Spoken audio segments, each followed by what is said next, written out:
Hey guys, happy Monday. Thank you for being here. Thank you for coming in.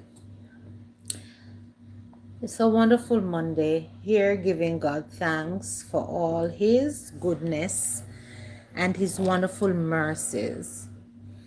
Yeah, so today we're picking up with a continuation of Chance at Love. Working on my watch hours. Thank you for your support. And God bless you. Have a wonderful rest of the day as you enjoy listening to the story.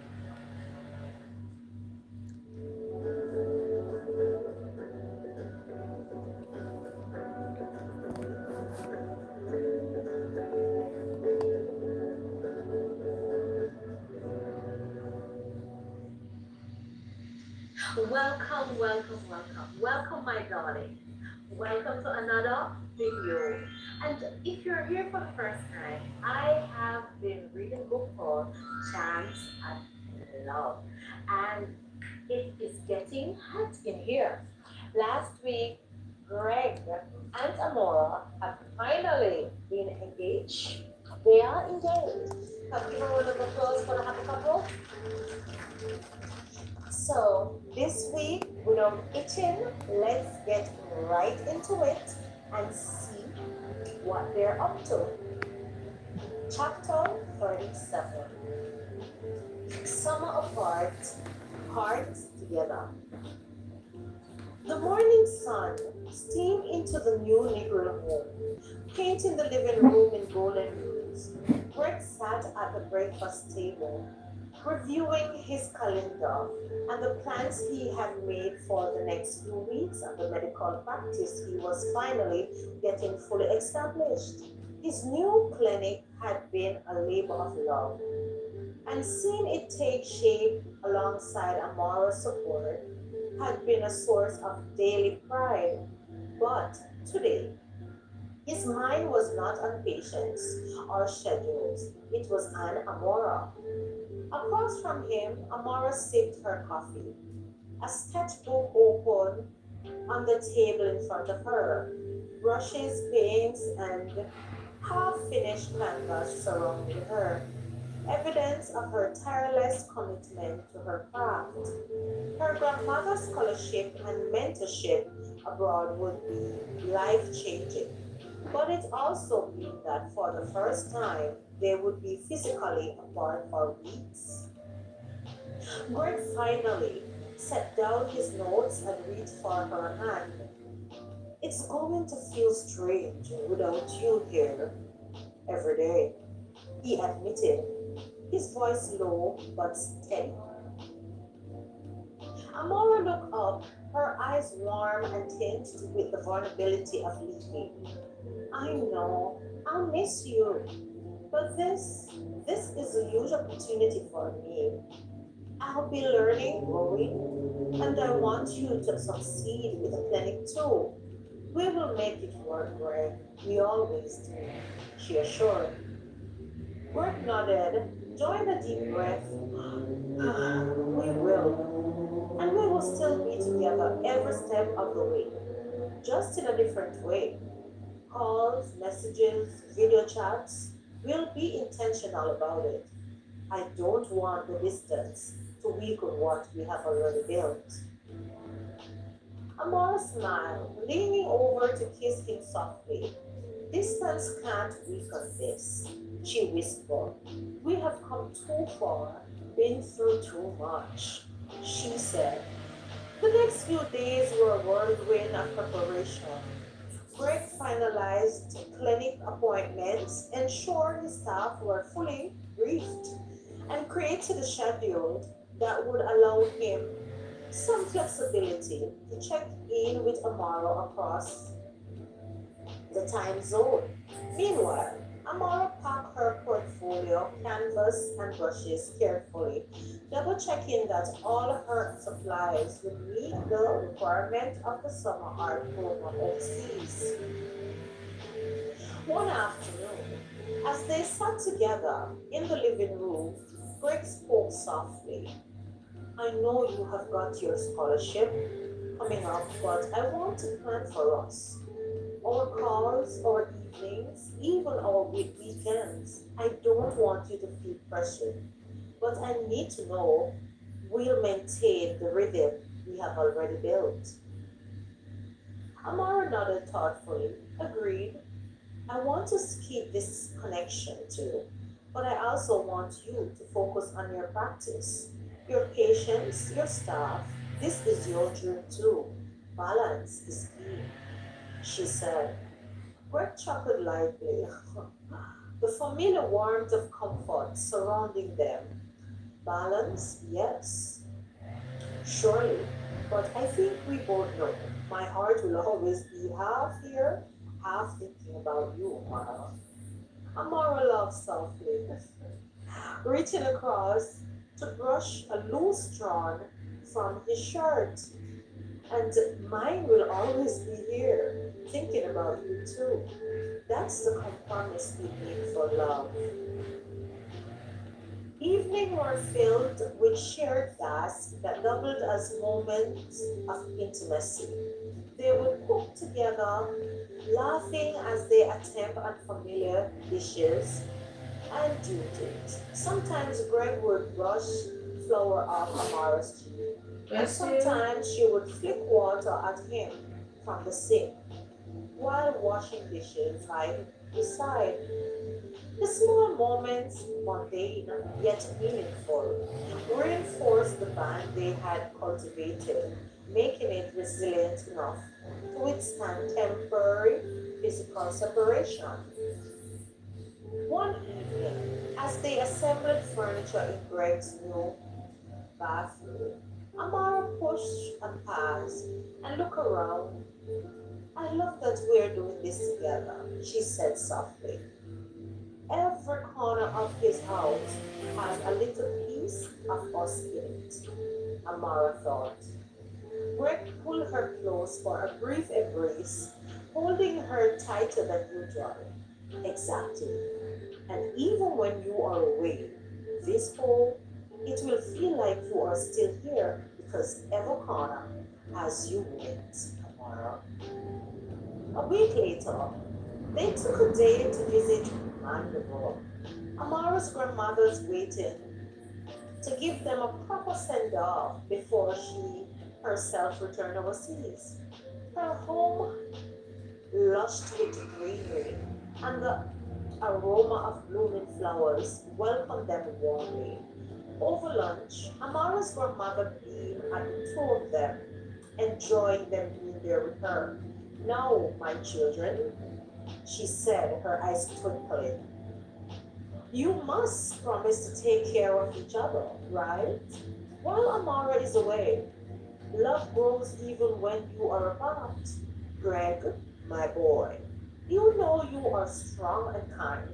Look after her heart, right? Greg smiled, the weight of responsibility settling on him in a way that was both reassuring and grounding. I promise, he said sincerely. Greg smiled and nodded as Grandma reached forward and squeezed his hand.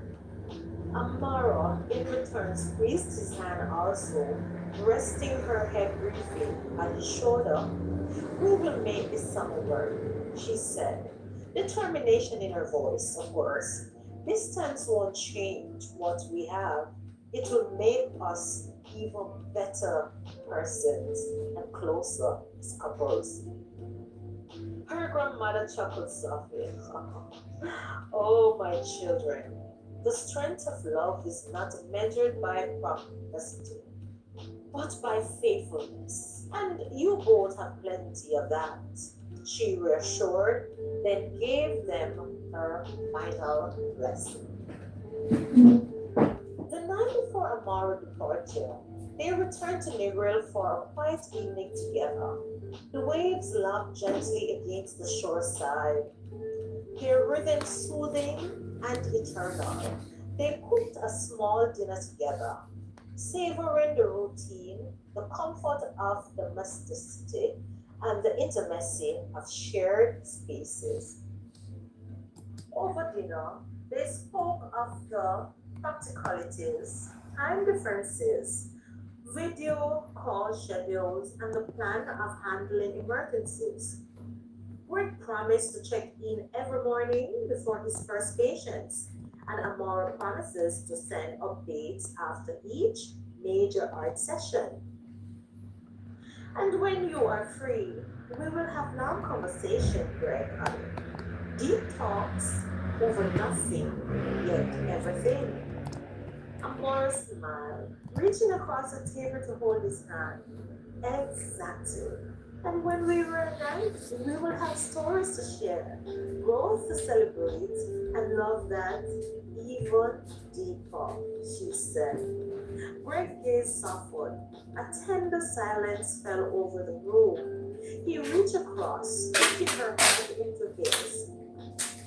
You are incredible, Amora, and I love you.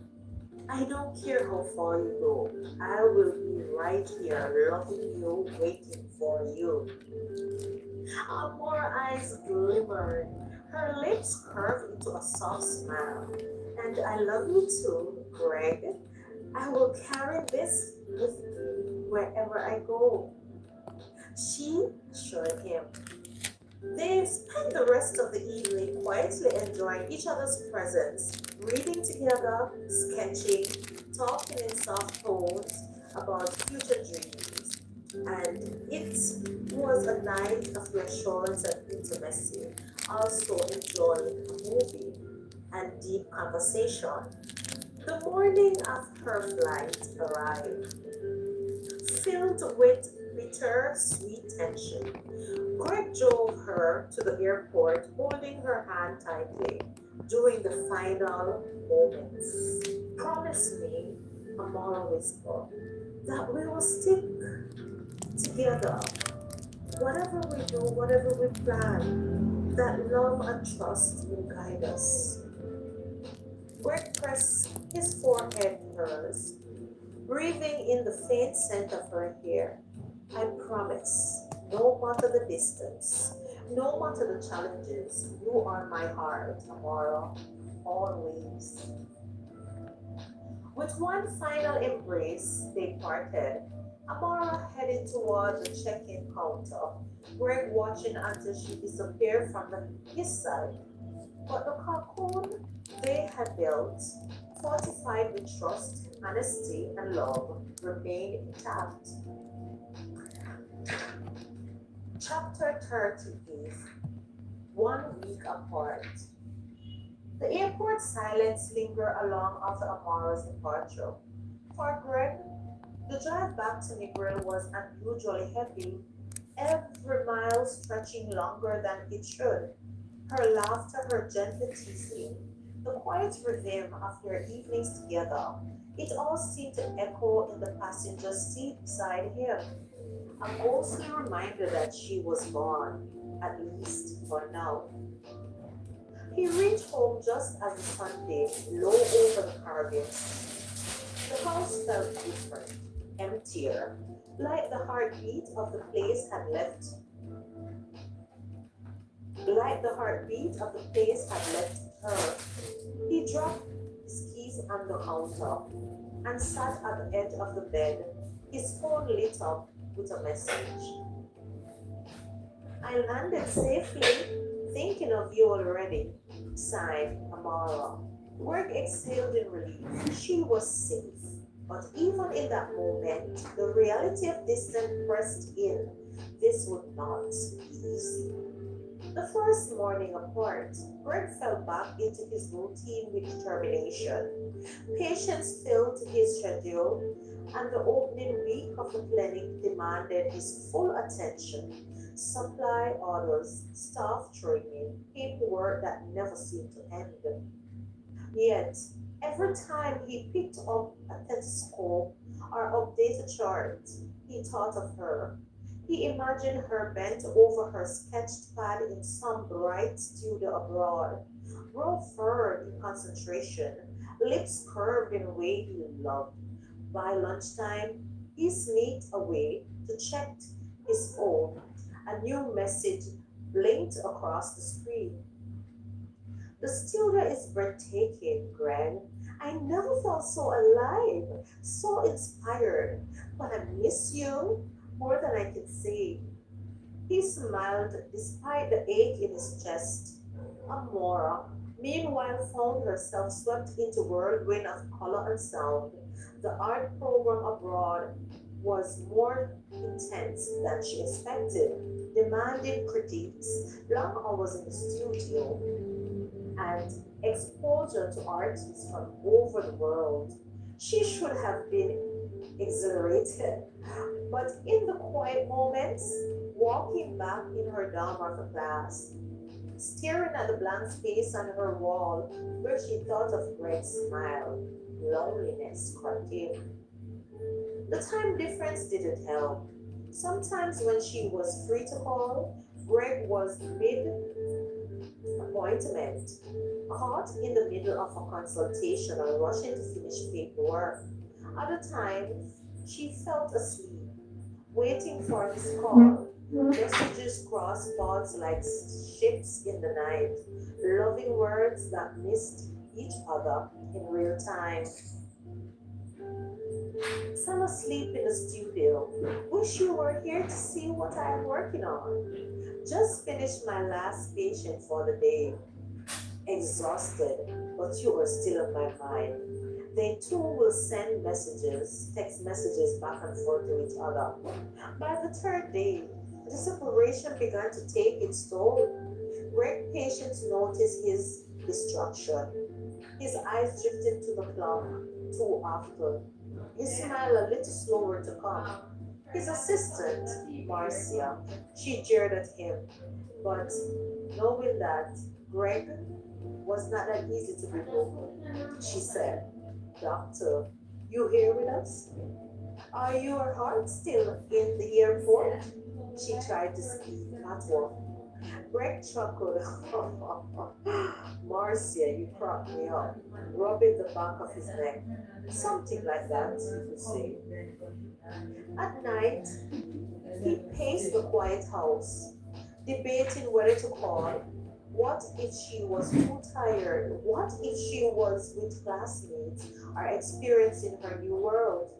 Would calling her feel like he was holding her back? The thought nagged at him. For Amora, the first Saturday abroad felt strange without him. Her classmates invited her to an art exhibit, and though she went, she couldn't shake the feeling that something was missing. Every brushstroke on the canvas reminded her of Greg's steady support, his patience, and encouragement.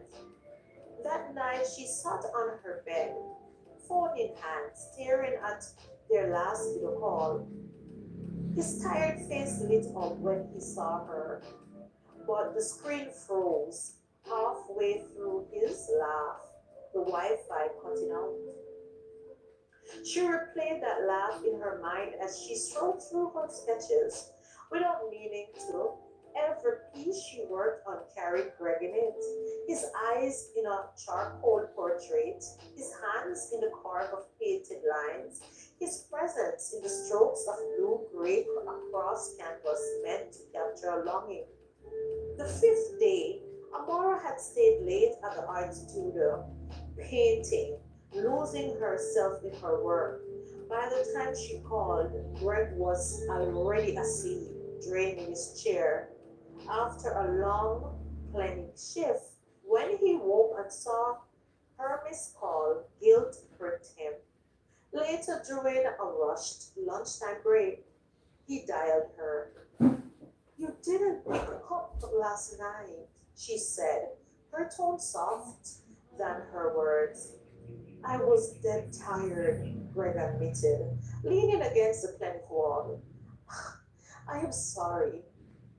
I shouldn't have, I shouldn't have fallen asleep, but at least I sent a text.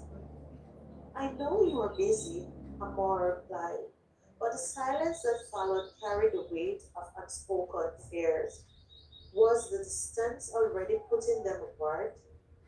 Amora, Greg said quietly. As he stood, having on his lab coat, and Amara appeared to be in class. Don't doubt me. I am here, always. Her voice broke a little. I know.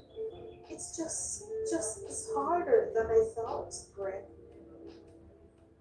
Me too, he confessed. But we will figure it out. All right, my dear, I love you. By the seventh day, they both realized that the distance was not just miles. It was about leaning and learning new rhythms, creating patience and trusting the bond they had built. Greg sent her a photo of his empty dining table with the caption, "Looks lonely without you." She sent back a sketch of the two of them sitting across from each other, drawing from memory with the caption, "Not so lonely now." It was in those small gestures, those quiet exchanges, that their love found its footing again. The week had tested them, shaken them, but also revealed how deeply they longed for each other. As Greg lay in bed that Sunday night, staring at the ceiling, he whispered into the silence, "One week down, tomorrow, Amara. We will get through this, even if it breaks me some nights. We will get through this," he reassured himself. And across the ocean, Amara sat by her window, clutching her sketchbook, whispering back into the night she believed would carry her words to him. "We will make it, Greg. We have to." And just like that, the distance was heavy, but their love, fragile yet fierce, was learning to stretch across oceans. And somewhere in the quiet ache of longing, both knew they were building something that even miles could not undo. Chapter 39: The Strings and the Surprise. Welcome, The Harry second week Isaac. apart Thanks stretched for coming longer than in. the first. Thank you for For being all here, their and thank you for your efforts thumbs at up. staying Thank you all for connected, being here. the gap between them felt at times like canon. There were mornings when Greg woke up reaching for her, only to find her side of the bed cold. There were evenings when Amara walked back from the art studio, seeing couples laughing together, wondering if Greg was eating alone or if he was alright. And yet, despite the ache, they tried. Amora had started sending him handwritten letters. The program encouraged artists to express themselves beyond canvas, and so she poured her heart onto paper. Little sketches of her day, scribbled notes about professors, even pressed Thumbs flowers it up, from the Jordan. walks she took when she needed fresh air. She mailed them in thick envelopes, one like a piece of her soul she hoped would bridge the ocean.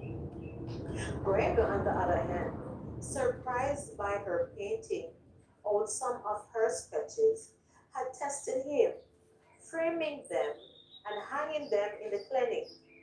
On one video call, he tilted the camera to show her drawings on the wall of his office. "Now, I have got you with me all day," he said, smiling tenderly after a long shift. Her heart swelled, even as her eyes stung with tears. They FaceTimed early every night, though time zone worked against them. Sometimes Greg would doze off mid conversation, his head lolling to the side, and Amora would smile through the exhaustion, whispering, "Good night, my love," before ending the call. Sometimes she fell asleep before the phone even rang. Coral smudges on her fingers, her dreams rocked in the sound of his voice that never came. The fiction. But distance had its sharp edges. One night, after another missed call, Amara's frustration spilled out.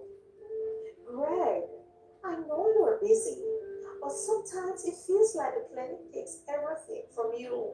What about me? Greg rubbed his temple. Guilty already, heavy in his chest. I am trying, Amora. Every patient that walks in is lives. It's responsibility. But don't ever think you come second.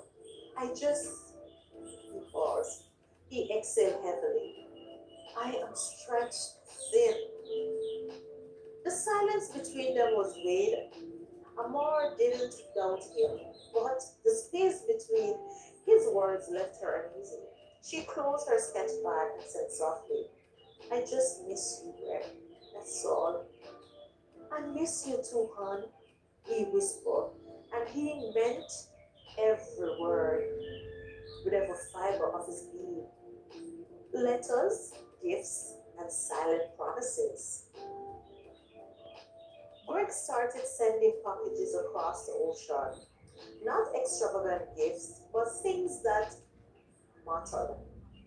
A seashell from their favorite beach in Negril, a book she had admired once while they strolled past the bookshop, a simple necklace, even a jar of honey, local honey her grandmother loved. Amora unwrapped each one with tears in her eyes, clutching notes he included. His writing was hurried, but each sentence carried him closer. One read, every day without you feels like sketch unfinished, but I know the masterpiece is us, and we are worth every stroke, every weight. She tucked it into her journal, rereading it whenever loneliness passed too hard. By the third week, Amara settled into a rhythm: class, studio, calls, Greg, letters, sleep. She don't know Greg had already been planning something quietly. Hmm. A medical conference in Boston gave him the perfect cover. He had packages ready for Ayana. Her godfather never forgot her birthdays or milestones, even from afar. And for Brent, the young man who had once looked up to him like an older brother, the trip served two purposes: duty and love. On a cool Friday evening, Amara walked into her door, her hair damped from a sudden rain. She kicked off her shoes and reached for her phone when a knock sounded at the door. Who is there? She called. Her breath caught when she opened it. Greg stood there, troubled, worn but smiling, a bouquet of flowers in his hand. Miss me? He asked softly. The shop broke into laughter and tears as she drew herself into his arms and hugged him from behind. Greg, you what? Oh, she exclaimed. I had a conference, he said, between kisses to her temple, and some things to deliver, but mostly I couldn't stay away any longer. Her hands cupped his face. You are really here. I'm really here, he said, smiling. Meeting the Olymps. The weekend Greg took Amora into the heart of the city. He hadn't told her the whole plan, wanting her joy to come in waves of surprise. They arrived at a cozy, warmly lit restaurant. As they walked in, Amora froze, with hand at her mouth. At a table near the back sat a couple, their faces alight with familiarity and love, Ben and Tessa. Greg leaned down, whispering, two of the most important people in my life, and I want them to know. the woman who stole my heart. Tessa rose first, with hands wide open, her eyes filling with tears. Before she even reached them, she embraced Greg, hanging on to him tightly, her voice breaking. You disappeared on us, you stubborn man. But I'm so glad you're here. Ben clapped his hand, and as he came to move closer, he clapped Greg on the back, smiling warmly. You have got some explaining to do, brother. Amara stood quietly in the doorway, overwhelmed, her face lit up with joy, until Tessa turned to her with open arms. And this must be Amara. Greg's letters and calls have always been about you. Amara cheeks flushed, but Tessa warmth put her at ease. Thank you all Soon for the coming, table was guys. filled Remember with to thumbs up the laughter, live. Thank stories, and you. shared memories. Ben asked about Jamaica, Amara's art, Greg's clinic, Tessa's study. Amara with an approving smile, seeing the way Greg's eyes softened every time he looked at her. It's clear, Tessa whispered to Amara as they stood by the counter later. He loves you. And if you love him back, hold on to that. Don't let it run again. Amara's heart swelled with joy. To her surprise, Red joined them the second day, tall, composed, with an artist's hand. He lit up at the mention of Amara's studies. Red sat around the table while Amara stood, and Tessa, still embracing Red. You are an art student? Red asked, leaning forward with enthusiasm. That's my work too. Different institution, sure, but your struggle is the same. They swapped stories of professors, late night projects, and the fear of wearing their souls on canvas. Greg watched from across the table, pride in his eyes. It wasn't just about him anymore. Amora was weaving into his role, into the family he once thought he had lost. For the first time in weeks, everything felt right. That night, as they walked back to her dorm under the Boston city lights in the streets, Amora slipped her hand into Greg's. You have given me so much more than a surprise, she said quietly. You have given me your world, and I love you for that, Gregory. Greg squeezed her hand. It's a world now, Amara. And this, he gestured to the city skyline. The laughter of his friend still ringing in his ear. This is just the beginning. Her heart fluttered with a mixture of awe and certainty. Whatever stream, his love was worth it. Chapter 40. The Weight of Words. The weekend in Boston should have been pure joy for Amara, and in many ways it was. Meeting Ben and Tessa, listening to stories of their childhood, and watching Greg's face lit up with laughter. She hadn't seen it once, filled her heart.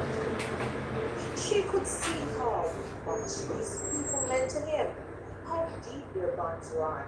Yet, as the dinners faded into quiet nights and the gathering slow, a weight settled over Amara's shoulders.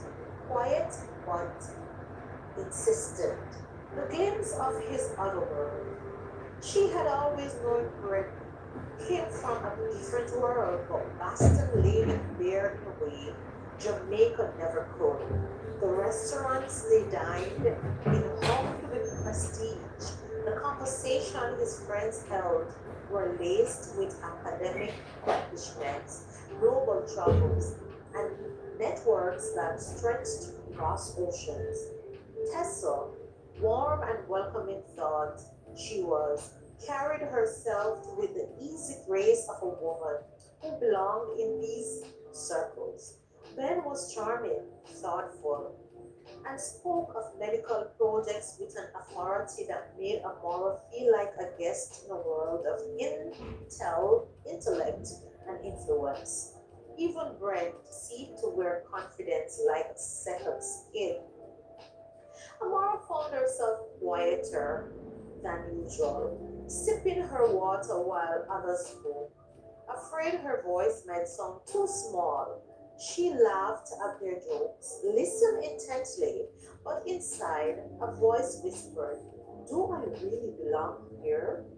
That night, after Greg walked her back to the door, she stood at the mirror longer than usual. Her curls framed her face naturally. Her dress was simply compared to the silks and tailored jackets she had seen earlier. She whispered to her reflection, "You were just a girl from Mandeville, Amora. What are you doing here?" She remembered the call from her father weeks ago, his sharp voice telling her she was wasting her life in hotels and clinics, refusing to follow the straight, predictable path. For the first time in years, she wondered if maybe he had been right. Greg was a Harvard trained doctor from a family of doctors. She, a struggling artist with unorthodox ways and a heart too tender for her own good. That thought stopped her tears from spilling, even as her chest beat. Greg noticed it the next day. They were sitting in a cafe, sunlight streaming through all the tall windows, when he leaned across the table and touched her hand. "You have been quiet since last night," he said softly. Amora tried to smile. "I am just taking it all in. Your world here. It's impressive." He chuckled slightly. "Impressive? You made it sound like a museum." "I mean it, Greg. You are a big deal here. Everyone respects you, admires you. And me?" She faltered, looking away. "And you," he said firmly, "are the reason I can even breathe in this world without choking. Don't you forget that, Amara." Her eyes flickered back to him, startled. "Amara, do you think I left all this behind for nothing? This city, this circle, it has history, yes, but you are my present, my future. When I am with you, I am not a doctor or a James. I'm just anyone, a business investment. I am just Greg, the man who fell in love with a woman strong enough to be herself. And I would not change it for nothing in this world." His word landed deep. Though the insecurity hadn't vanished completely, it wasn't that simple. Seeing the magnitude. Later that evening, they attended another small gathering, this time at a gallery showcasing local Boston artists. Tessa had insisted Amora join, saying, "You will feel right at home." Amora wandered the halls, admiring the paintings, but she couldn't shake the feeling that everyone else carried an invisible badge of belonging. When a guest approached Greg, calling him Dr. James, and speaking of his parents with admiration, Amora chest tightened. There it was again, the reminder that he wasn't just the man she cooked for in the grill or walked the beach with. He was that man, the son of prestigious doctors, the one with expectation carved into every name. And yet, when the conversation ended, Greg turned back to her with the same smile he had in Jamaica, the same gaze that saw her and only her. It shook her deeply. Back in her dorm room, Amora journaled along into the night. She wrote about the fear not being enough, about the heavy, the terror of being loved by someone who seemed larger than life. But as the ink bled across the pages, she also wrote about his eyes when he looked at her, the way his hand lingered on her back, the softness in his voice when he spoke to her and called her name. She closed the journal and whispered into the quiet, "He chose me. That must mean something. Surely that awesome man loves me." The following day, Tessa pulled her aside as Greg spoke with Ben as they sat around the table. They stood by the window overlooking the Boston skyline, and Tessa studied her carefully. "You remind me of myself, Amara. When I first came into this circle," Tessa said, unsure, comparing, wondering if I measure up. Amara swallowed. "How did you handle it?" she asked. "By realizing that worth isn't about circles or titles, it's about the life you build, the love you give, the truth you live. Greg doesn't look at you and see less. He sees exactly what he's been searching for." Amara eyes down. I don't want to hold it back. Tessa smiled knowingly. "Darling, from the way he looks at you, you are not holding him back. You are carrying him forward."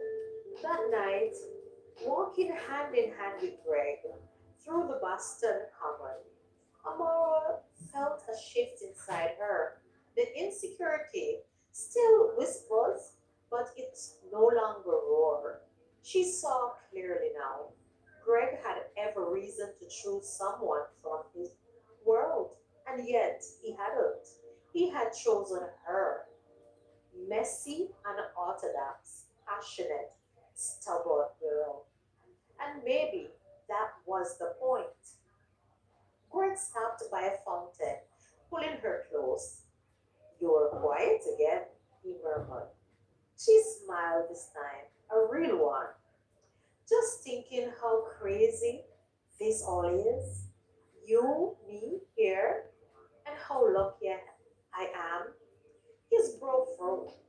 "I am the lucky one, Amara. Don't you forget that." She leaned into him, resting her head on his chest. The weight of the world between them felt lighter now because love was building a bridge no difference could break. And guys, there you have it, the story for this week. Leave in the comment what are your thoughts. Do you understand what Amara is facing or what she's doing, in a new culture and all of that? You know, do you understand her feelings or what? Comment below, let me know. And like I always say, Philippians 4, verse 30. "I can do all things through Christ, which strengthens me." So, whatever you find to do today, do it to the best of your ability. Bye bye.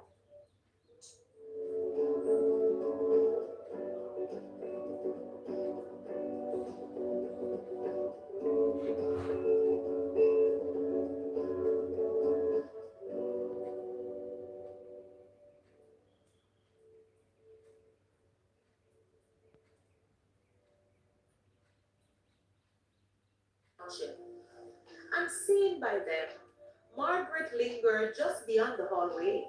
She heard every word. Her heart twisted. For years, she had allowed Errol's voice to drown out her own, convincing herself silence was support.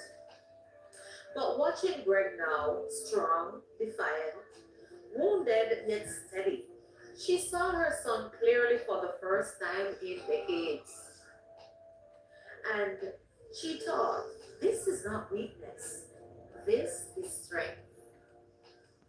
Later, when Harold stormed off to his suite, Furious at Greg's refusal to bend, Margaret quietly slipped away. She had plans of her own, a secret meeting. The next day, while Errol pursued calls and meetings with local associates to put pressure on Greg, of course, Margaret asked one of the hotel staff for directions. She carried only her handbag and a quiet determination as she took a car towards the clinic. Greg was reviewing files when the door opened. He looked up, expecting a patient, and froze. Mother? He asked. Margaret smiled nervously, as if stepping into the sacred ground. Hello, Gregory. For a long moment, silence filled the room. Finally, Greg said, why are you here? To meet you, she whispered. To meet her, of course. Greg's bread caught. Oh God, he whispered. Margaret stepped closer. I have let your father's voice be louder than mine for too long. But I see now. If this woman has given you peace enough to stand tall against him, then she must be someone extraordinary. I would like to meet her, if you allow me. Greg studied her face. There was no mockery, there was no calculation, only something he hadn't seen in years tenderness. His chest ached. That evening, Greg brought Margaret to Amara's home, just outside of Negril. Amara had been hesitant, wringing her hands nervously, but when she opened the door and saw Margaret James, not the stern doctor she expected, but a gentle eyed woman who looked almost shy, her heart softened. Mrs. James, Amar said softly, please call me Margaret. Margaret interrupted. And may I come in? The evening unfolded awkwardly at first, but soon Amara, with her easy warmth, drew Margaret into conversation. She spoke about art, about Jamaica, about the little joys of daily life. Margaret listened, truly listened, in a way Harold never had. At one point, Margaret touched Amara's hand. You have given my son something we never could. You have given him freedom. I just want to say thank you, dear. Amara blinked back sudden tears. I only gave him what he deserves.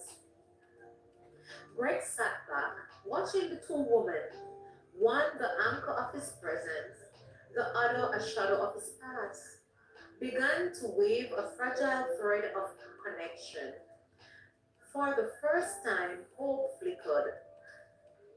When Margaret returned to the hotel, Harold immediately demanded, where were you?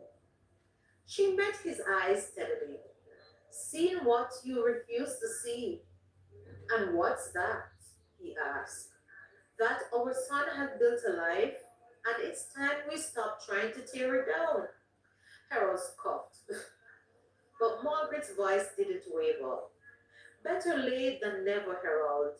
You may not see it yet, my dear, but one day you will realize it's better to have him in our lives on his terms than lose him forever and yours, my darling. Harold turned away, unwilling to admit the truth, but Margaret saw it, the faint crack in his armor, the first sign that perhaps even Harold James could be bent.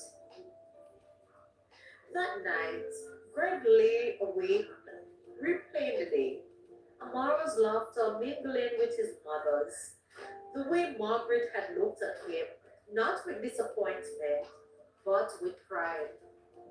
For the first time in years, the war between family and freedom didn't feel unwinnable. Maybe, just maybe, the tide was turning. For the first time in his life, Greg whispered into the dark, thank you, Mom. Chapter 44. Heirlooms and Wheeling. Margaret's visit. Results of Margaret first visited Amara were unlike anything Greg would have predicted. His mother returned quietly, almost every day, with no agenda except presence. Sometimes she came bringing tea from the hotel, other times fresh flowers she had picked on the way. She seemed to be falling in love with Jamaica, especially the beautiful size of its gardens. Always she asked about Amara's art, about Jamaica, about the little details of life Greg had once begged her to notice. Amora warmed quickly. She found in Margaret a gentleness long hidden beneath layers of Boston frost. They would sit in Amora's little sitting room with the evening breeze lifting the lace curtains, sipping tea while Amora explained her brushstrokes or told stories of her grandmother in Mandeville. Margaret would laugh softly or wipe a tear when Amora's tales turned tender. You remind me, Margaret said one evening, touching Amara's hand, of a younger me, bold, unpolished, and willing to bow. She smiled sadly.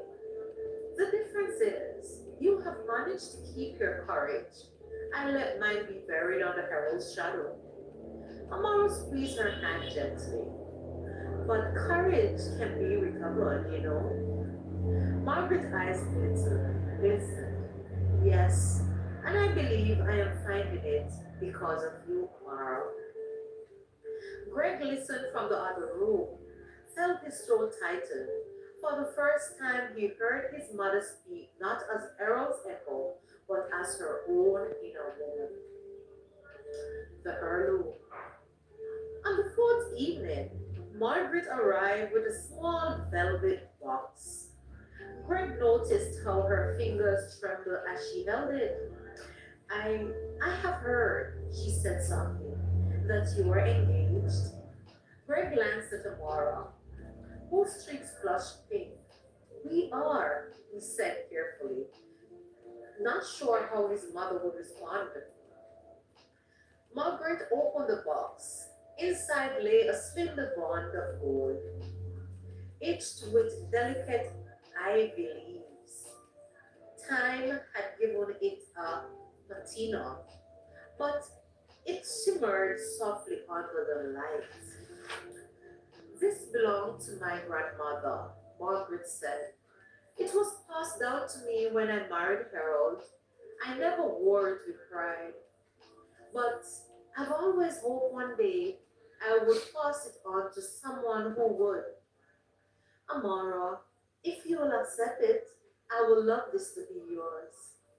Amara's breath caught. Her fingers hovered over the band as if it were sacred. I, Mrs. James, Margaret. It's Margaret, the woman corrected, tears in her voice. Please, Margaret. Amara swallowed hard. Margaret, this means more than I can say. I promise. I will honor it. I will honor you, said Amara. Greg stepped forward, emotion thick in his throat. Mother, I, I don't know what to say. Say nothing, my son. Just know that I see you. I see her, and I see the life you have chosen. For too long, I have let my silence be my betrayal. For that, I am sorry. She turned to him, voice trembling. I regret the years I let your father dictate the way I mothered you. I regret not shielding you when I should have, but no more. I am proud of you, Gregory James. I am proud of the man you have become and the woman you have chosen. Please forgive me. Greg pulled her into his arms for a moment. They simply clutched to one another, the wall of years breaking the silence, cracking open. I forgive you, Mom, he whispered. Always.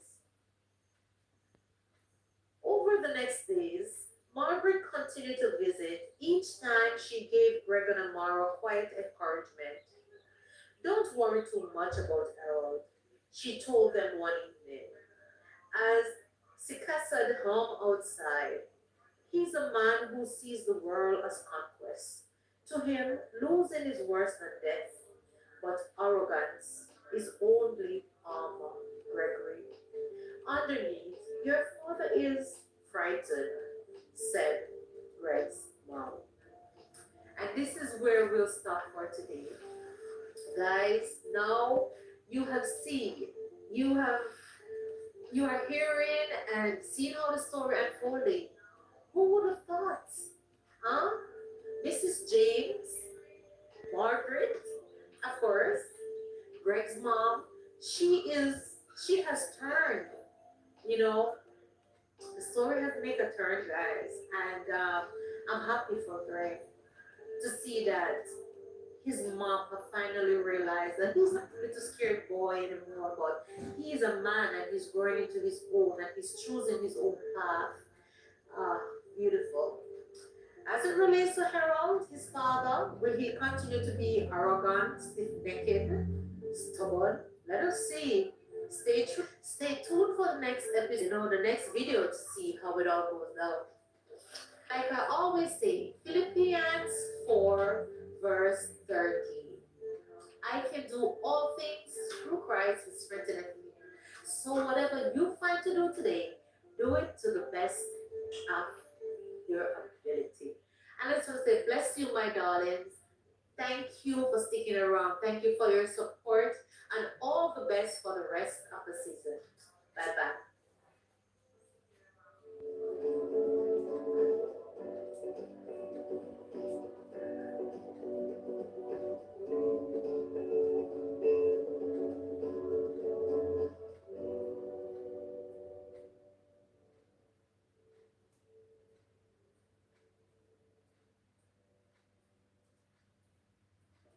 I vow to protect your dreams as if they were my own, to lift you when the world tries to weigh you down, and to love you with a love that does not tire, does not waver, and does not end.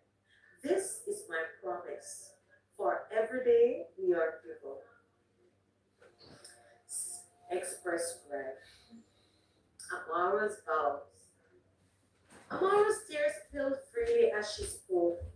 Now, her voice softened but steady. Greg, when you walk into my life, I didn't expect you to stay. Being honest, I thought you would see me just a girl from a small community and move on. But you didn't. You stayed. You chose me over and over, even when I doubted myself. Her grandmother handkerchief fluttered in the breeze as she dabbled her eyes. Amaro continued. You believed in my art when no one else cared. You pushed me to rise higher when I wanted to settle for loss or less. You showed me that love can be both safe and daring, both gently and fierce. Her hand tightened around his. Amora continued. So today, I vow to love you without fear, to walk beside you, even when the path is unclear. She sobbed, oh my God, I'm a mess, as she continued. To listen when silence speaks louder than words. I vow to laugh with you in joy, to hold you in sorrow, and to never forget that you are my gift, my home, my heart, the rings and blessings. Margaret stepped forward, holding a small velvet box. Her voice trembled but carried.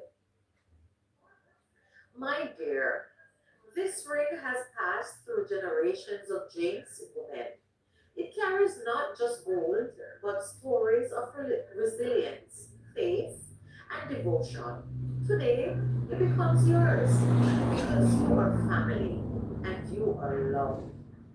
She placed the heirloom in Greg's hand.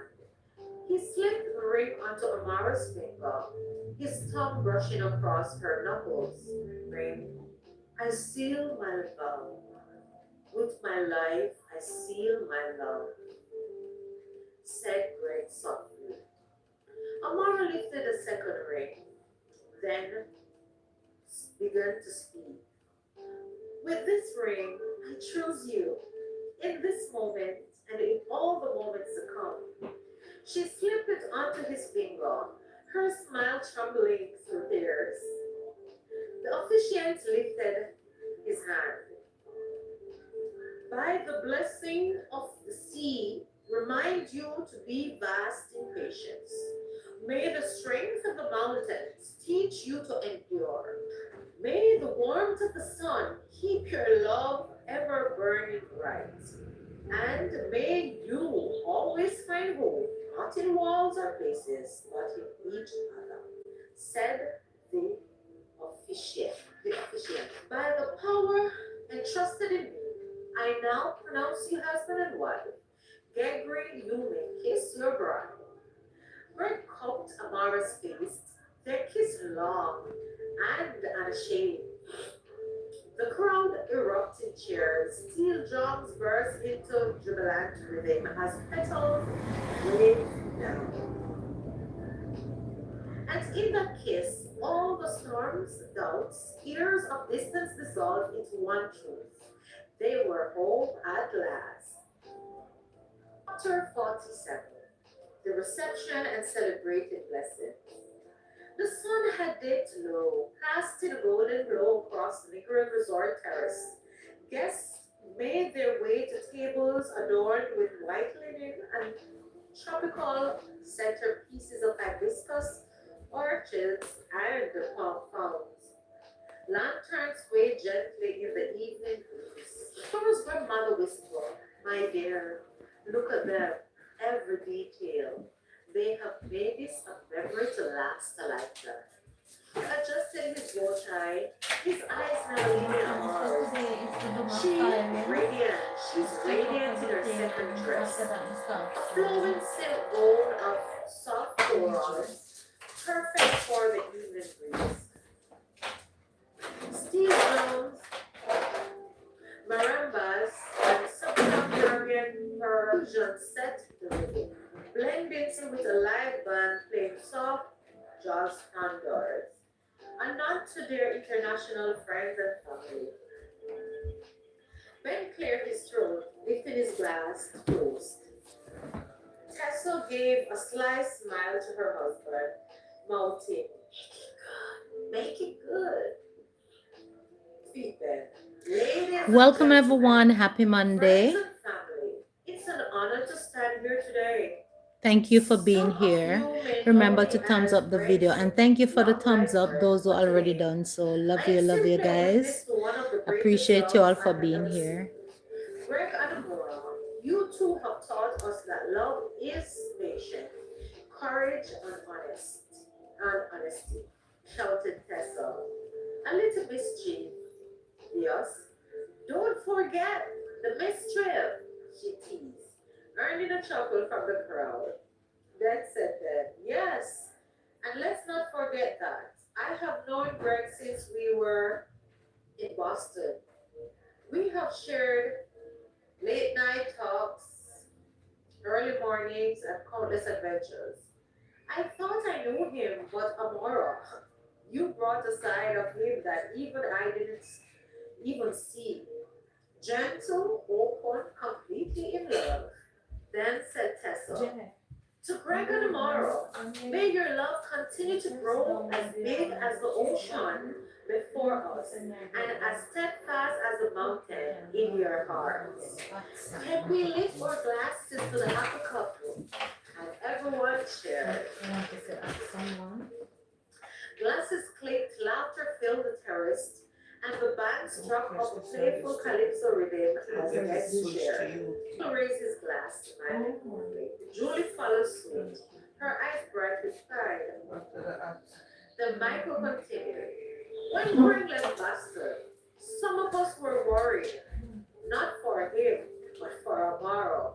How would she handle a man like Greg? Well, clearly, she didn't just handle him.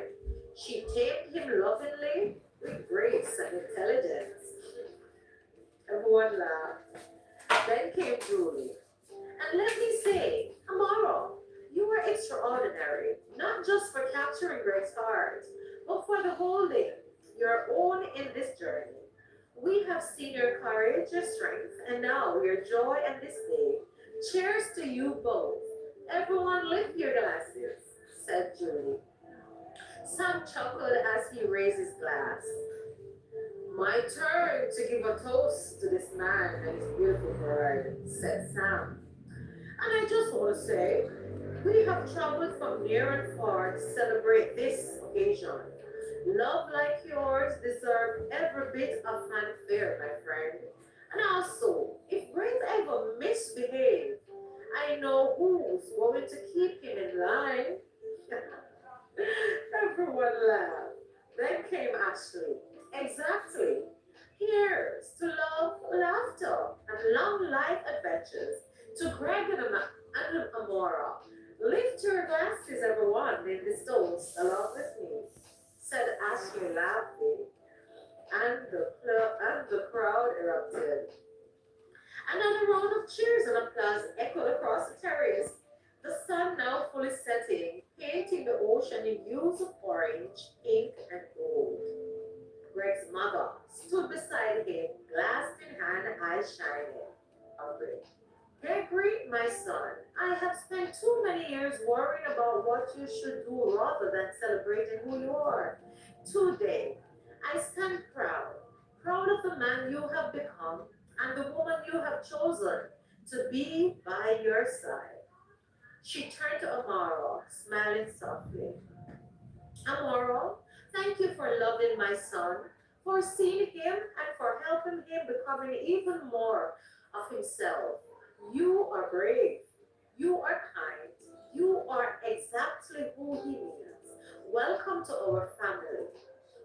And the applause followed. And Greg took his mother's hand, kissing it gently. Amaro's grandmother, seated nearby, clapped with vigor.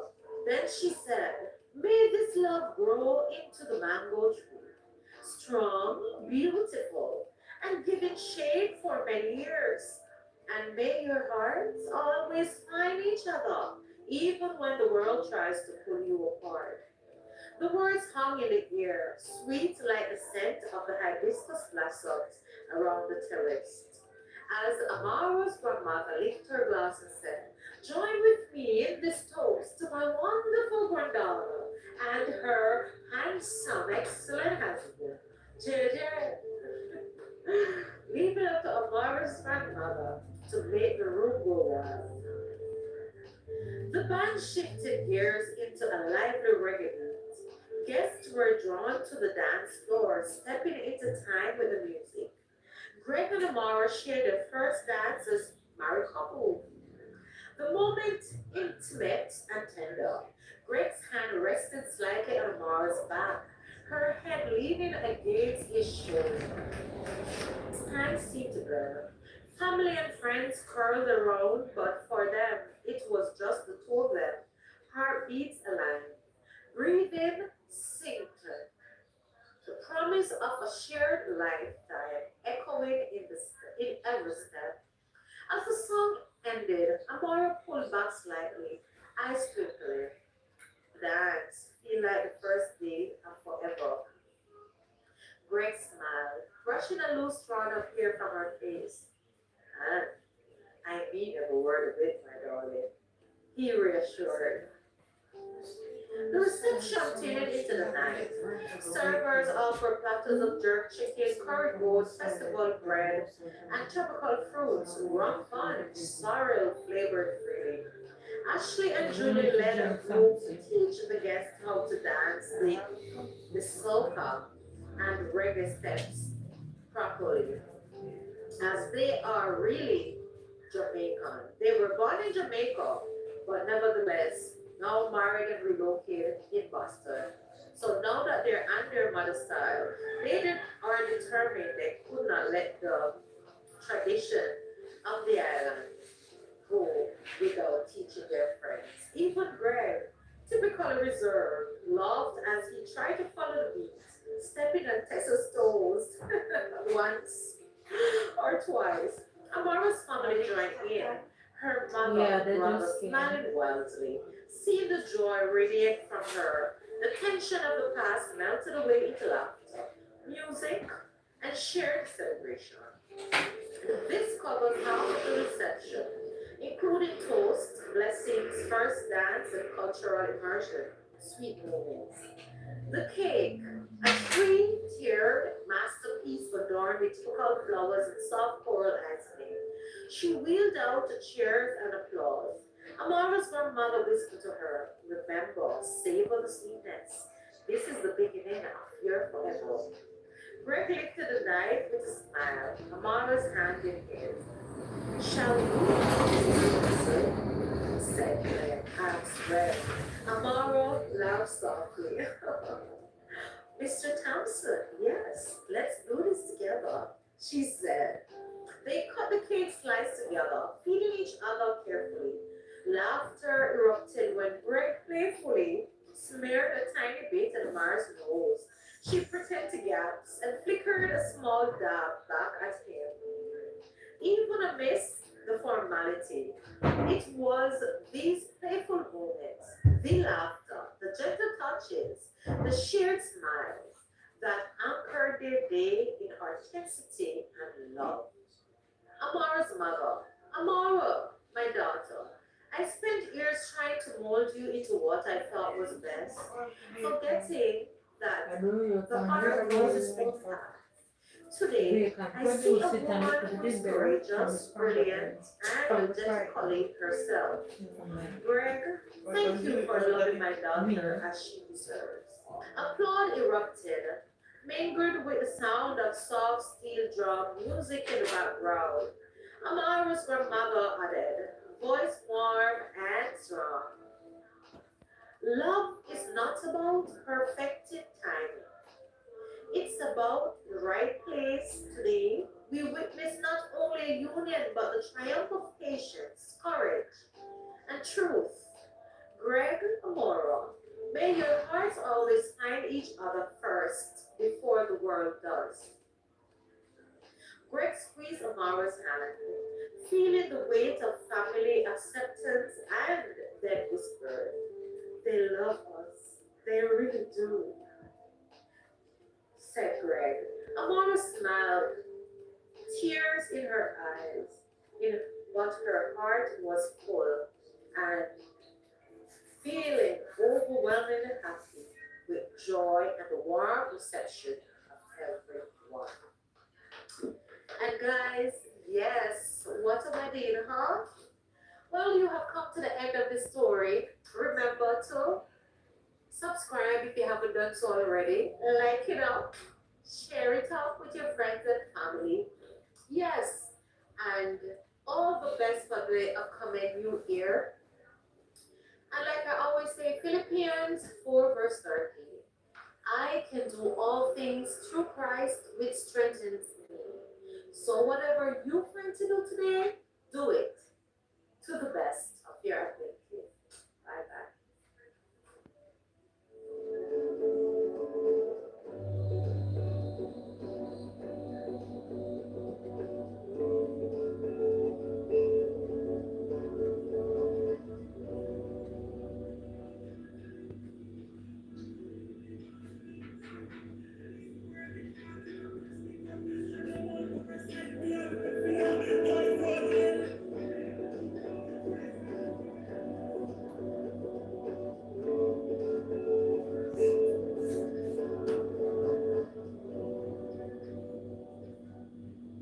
Hey guys, welcome, welcome. Welcome, my darlings. Happy New Year once again. And if you're here for the first time, welcome to my channel, Simply Michelle, and happy to have you. I have been reading the story called Chance at Love, written by moi, of course. And I hope that you have been enjoying so far. Well, last week we took a break where it was the wedding took place, then it was reception, and all the beautiful surprises that rolled in. And if you're really here for the first time, there are previous videos that you can catch up on and get abreast as to where we are and where we're going. So without itching, let us see what is happening with that happy couple. Honeymoon and private moments. As night deepened, the couple found a quiet terrace overlooking the ocean. The waves lapped rhythmically, blue, stars twinkling above with a beautiful full moon. It feels like we have lived 1,000 lifetimes in one day, Amara said. And yet, this is just the beginning, replied Greg. They shared a private dance, soft and tender, the music from the terrace blending with the natural sound of the sea. The first time that evening, there was no audience, only the two of them, hearts aligned, love unspoken, yet fully understood. It was in these quiet moments, after vows, toasts, and celebrations, the depth of their commitment truly sunk in.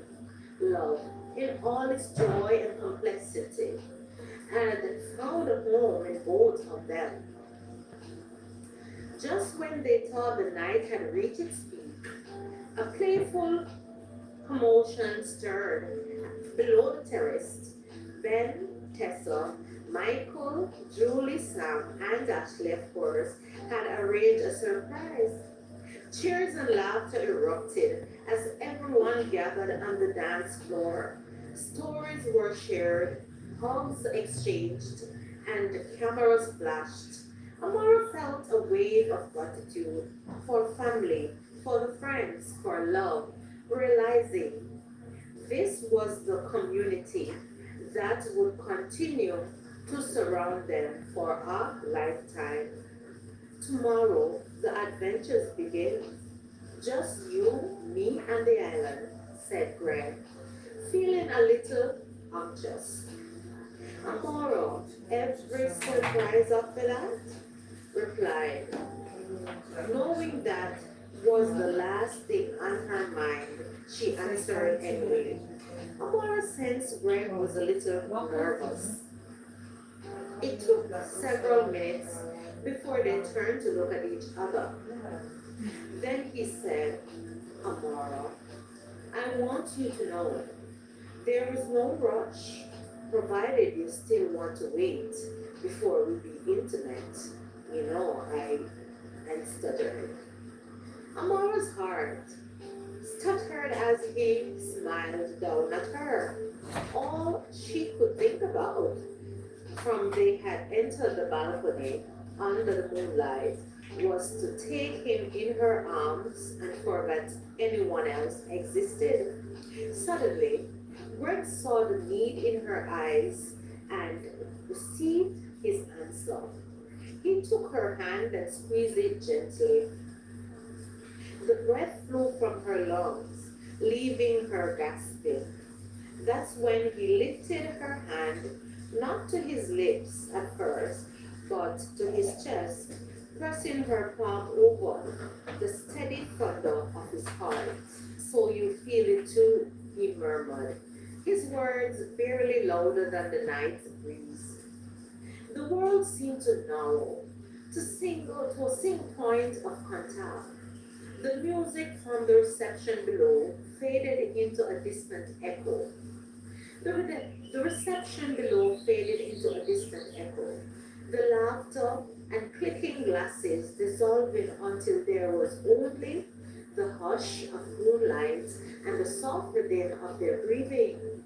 Amara's fingers curled instinctively into his jacket, anchoring herself as if the moment might swept her away if she didn't hold on tightly. Greg stepped closer, slowly, deliberately, giving her time to pull back if she wished. She didn't. Instead, she tilted her face up to him, her eyes shining with something both fragile and fierce. His hand rose to her cheek, warm and reverent, as though he were learning her for the first time. When their foreheads touched, The contact was almost unbearable in its restraint. He exhaled against her skin, and she felt it everywhere. I have wanted this, he confessed softly, not just tonight, for longer than I know how to say. Her answer was a breath, a nod, the way she leaned into him without fear. That was all the permission he needed. His lips brushed hers, tentative at first, a question rather than a claim. She answered by deepening the kiss, pouring into it, ever unspoken longing, ever stolen glance that had led them here. Time unraveled. They kissed as though discovering something sacred, and hurried, letting the moment stretch and bloom between them. When they finally parted, their smiles were quiet, stunned, certain. Below them, the last guest began to drift away, but on the balcony, wrapped in moonlight, tightly, and promised they belonged only to each other. Came a sound. Ben cleared his throat softly as he and his wife Tessa stepped onto the balcony. The newlyweds, still embraced from their kiss, startled slightly, their closeness broken but not diminished. A knowing smile crossed Ben's face as he extended his hand once more. Congratulations again, he said warmly. Seeing you two like this is everything a wedding should be, expressed Ben.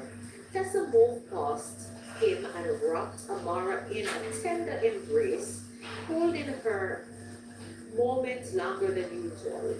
You look so happy, she whispered, her voice thick with emotion. You deserve every bit of this, she said. Amora smiled. Her cheeks grew red, returning the hug with gratitude. Greg nodded, his hands resting on Amara's instinctively, at Amara's back as if to say she was no longer standing alone in the world. After a few more shared words and blessings, Ben and Tessa excused themselves, leaving the couple once again under the moonlight, aware now that they were seen, supported, and gently celebrated.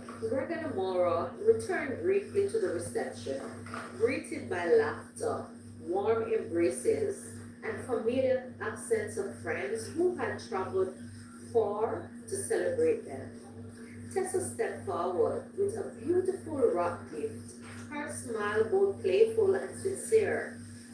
There was a knowing gentleness in the way she pressed it into Amara's hands. This is for later, she said softly. Much later, she whispered. Greg and Amora laughed, a little bashful, their gratitude genuine. They were reminded more than once not to open it until the honeymoon. Promises were made, hugs exchanged, and as the night faded and the guests slowly dispersed, the newlyweds, after saying their goodbyes, slipped away quietly, unnoticed by most, towards the waiting car. Chapter 48. The honeymoon. The villa greeted them with a hush, as though it too understood the gravity of the night. Soft light cast warm pools of light along the walls. Beyond the open doors, the sea breathed steadily, patient and eternal. Amora set the gift aside without opening it. Some things she felt were already unfolding exactly the way they should. Brett stood near her, uncertain for the first time all evening, not from doubt, but from reverence.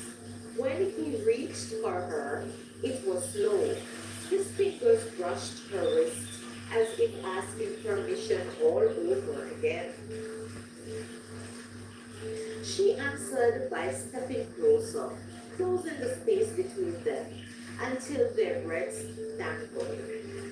Her hands explored him with shy confidence, learning the slope of his shoulders, the quiet strength in his back.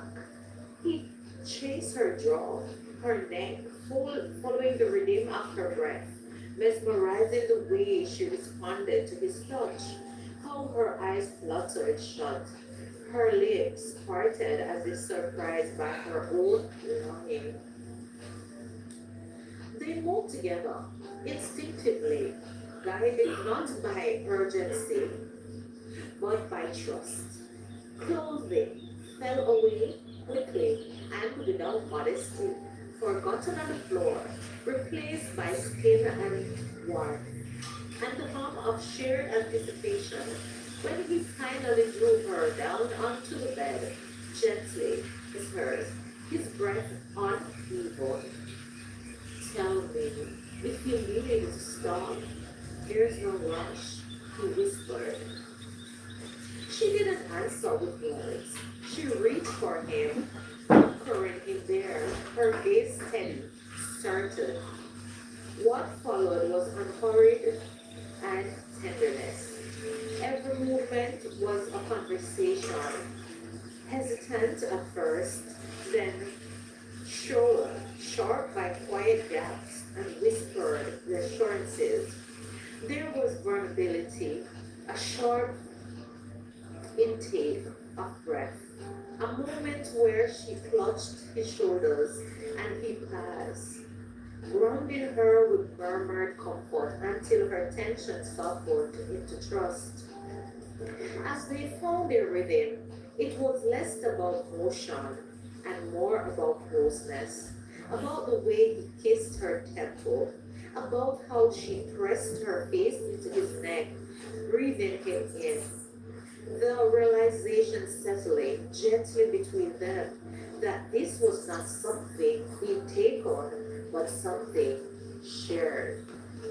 Afterward, they lay tangled together, their limbs still learning how to rest that close.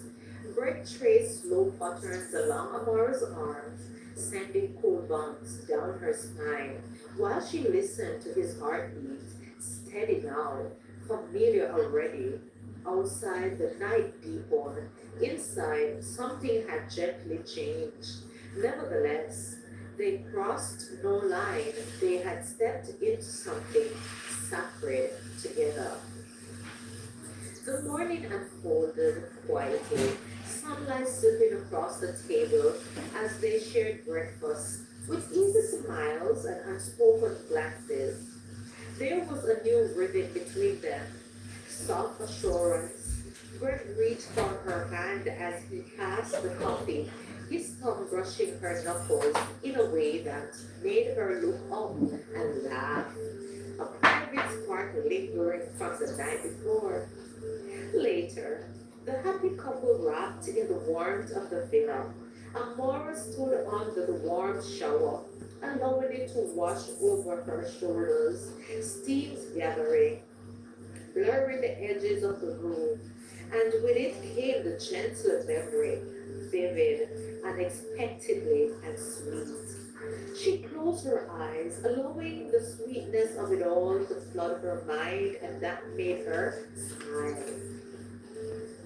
She remembered how careful he had been, how he had drawn her close as a precious and tender flower, the way his arms had encircled her, steady and sure, grounding her as her heart raced with passion. When he moved closely, she felt a rush of feeling, nerves giving way to trust, and Shed laughed softly, pressing her face into his shoulder. On impulse, she bit there. She bit hit the clay there, just a little. A playful instinct she hadn't known she had possessed. Greg answered with a quiet chuckle, tightening his hold as if to say he was right. there with her.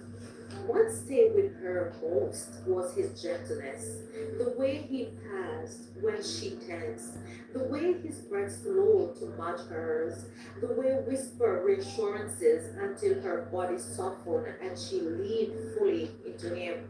She remembered the warmth of his skin, the comfort of his weight, the realization dawning that she was safe, wanted, and cherished. The water traced her arms as she replayed it all, and she caught herself grinning at nothing. It wasn't just the closeness she remembered, it was the care, the patience, the way the moment had felt, less like a caressing and more like a comforting home. She hadn't imagined that her first time with a man, her husband, would have been this gentle. She had imagined that maybe it would have been painful, rough, exhausting, but not at all. She was pleased with her first experience. Amara stepped out of the shower, rocking into a towel and still smiling ear to ear.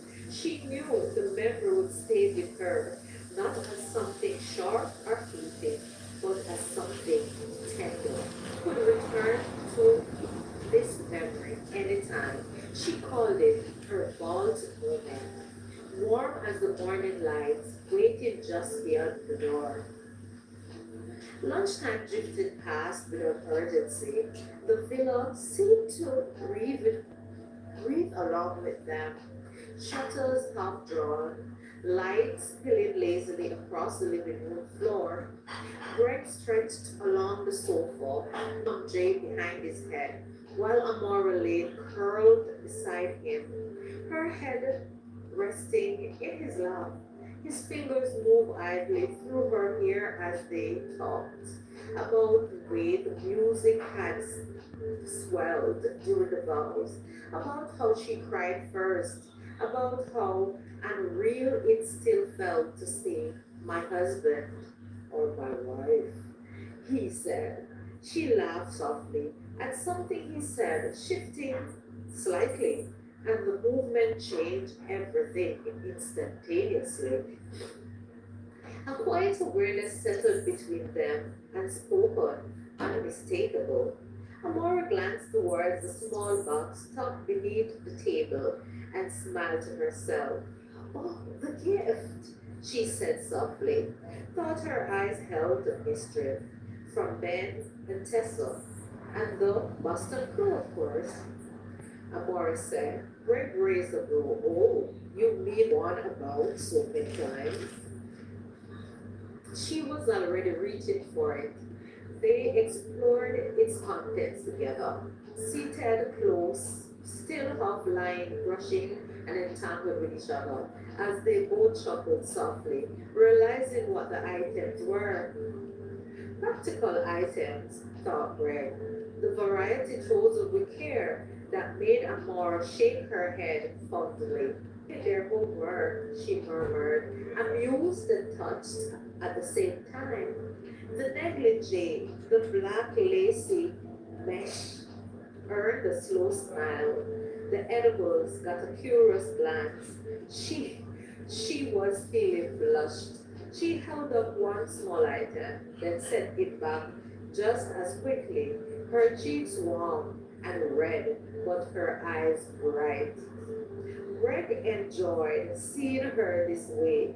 Greg found the folded note tucked between pages of glossy papers and read it aloud.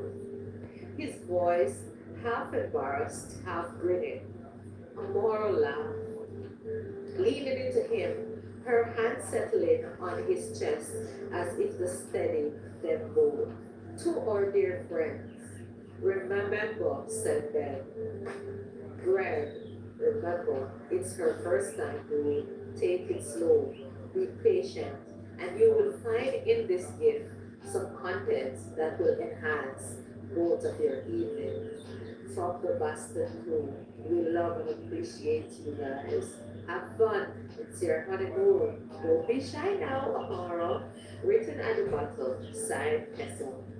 The air grew heavier, charged, Conversation thin, replaced by looks held a second too long. Greg bent to kiss her, slow at first, exploratory. She answered immediately, turning toward him. The kiss deepened as though the memory itself had been leading them here. The laughter dissolved into breath. They stretched out on the sofa, bodies angled closer, touches lingering. Her fingers traced his collarbone, then slid beneath the fabric of his shirt, curious, deliberate. When she pulled back to look at him, her smile was unguarded, confident, in a way that surprised them both. This time, she said softly, let me. She rose just enough to free him from his shirt, taking her time, savoring his quiet intake of breath. Her hands turned to him slowly, enjoying the way his composure gave way, and how his eyes darkened when she leaned in close, teasing and hurried. Greg caught her wrist, not to stop her, but join her back toward him. He kissed her with intent now, rolling them gently until she was beneath him, his weight familiar. As a result, she welcomed him with a giggle. His movements were careful, patient, guided by the memory of her responses. The way she melted when he showed the way she trusted him to reach her without words. She halted suddenly. I know. This pouch is too small. Let's go, said Greg, reading her mind. They moved towards the bedroom, the rest of the world falling away as Amara closed the door gently. 4 hours later, the villa grew quiet. Once more, the happy couple laid entwined beneath the soft sheets, sunlight dimming. Amara traced lazy patterns along Greg's arm, her smile returning, content, knowing. Reading his wife's expression, Greg knew right away she was deeply satisfied. Time felt different. Not new, but deeper. They both knew, without needing to say it, that they were only just beginning. The villa was hushed again by the late evening, the kind of quiet that only comes after a full day of closeness. Amara laid stretched across the bed, the sheets loosed around her legs, drowsy and content. One arm flung carelessly over her eyes as the last of the daylight faded. Greg moved softly through the kitchen, careful not to wake her at first. The meals had been prepared earlier, elegant, thoughtful, meant to be simple yet indulgent. As he warmed the dishes, the faint aromas filled the villa, grounded him. It felt strangely domestic and deeply sacred all at once. This simple act of providing, of caring, filled his heart. When he returned to the bedroom, he brushed his knuckles along her cough, then whispered, Hey, he murmured, come back to me. She stirred, smiling before her eyes even opened. I have never left, she said, sleepily, sitting up and letting the sheet fall just enough to make his breath itch by the sight of her long, naked legs. Something she noticed and enjoyed far too much.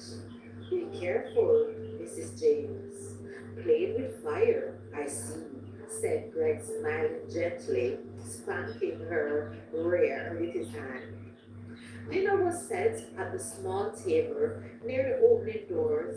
A simple candlelight flickered gently, the sea beyond whispering its approval. They ate slowly, talking between bites about nothing important, everything at once, about childhood memories, about how surreal it felt to finally be here.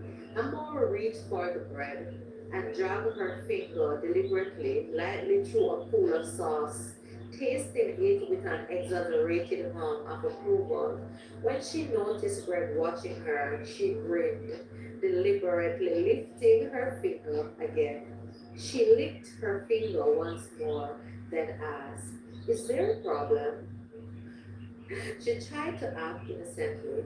Instead of answering, he leaned across the table, took her hand, and gently drew her finger into his mouth, slowly, deliberately. His eyes never leaving hers. It was playful, intimate, and impossibly soft. She laughed under her breath. He blew in her cheeks. "You are trouble, Mrs. James," he said quietly as he released her hand. "You aren't me anyway," responded Amora. Shortly after dinner, they moved to the sofa, legs draped over his, her head tucked beneath his chin. They talk as a night people about life beyond the honeymoon, about hopes they hadn't yet dared to say out loud. At the same point, conversation faded. Greg steered towards the ceiling, one hand resting on the small of her back, tongue chasing absent-minded circles.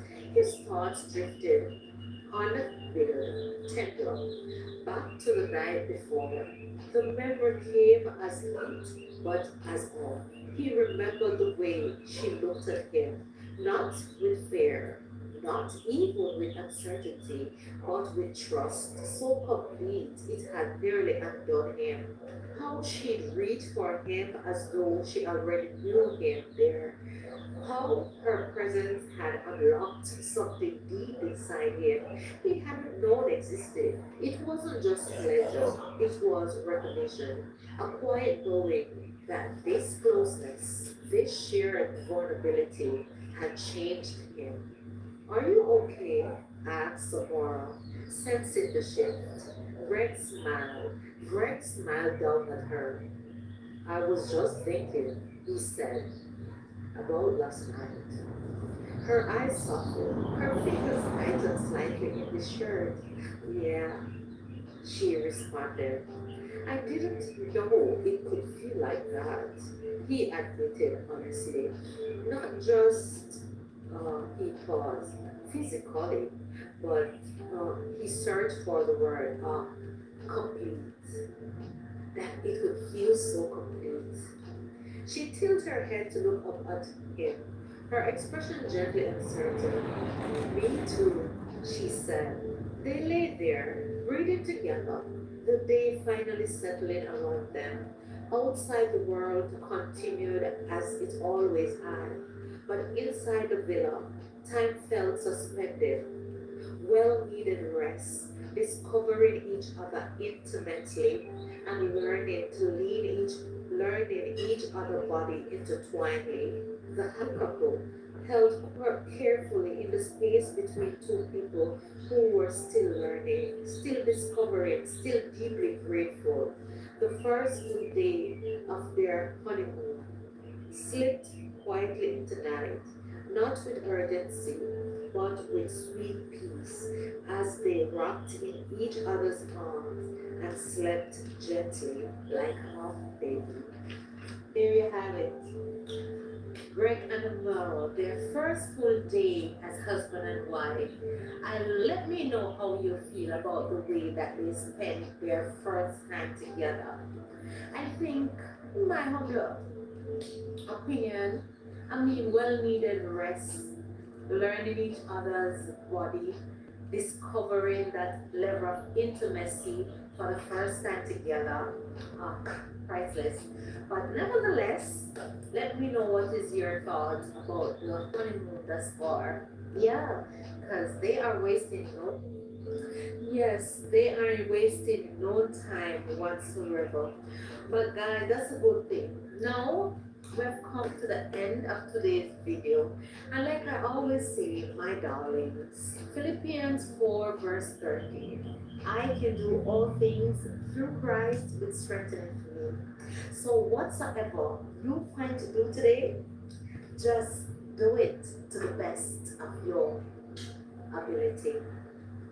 Bye bye.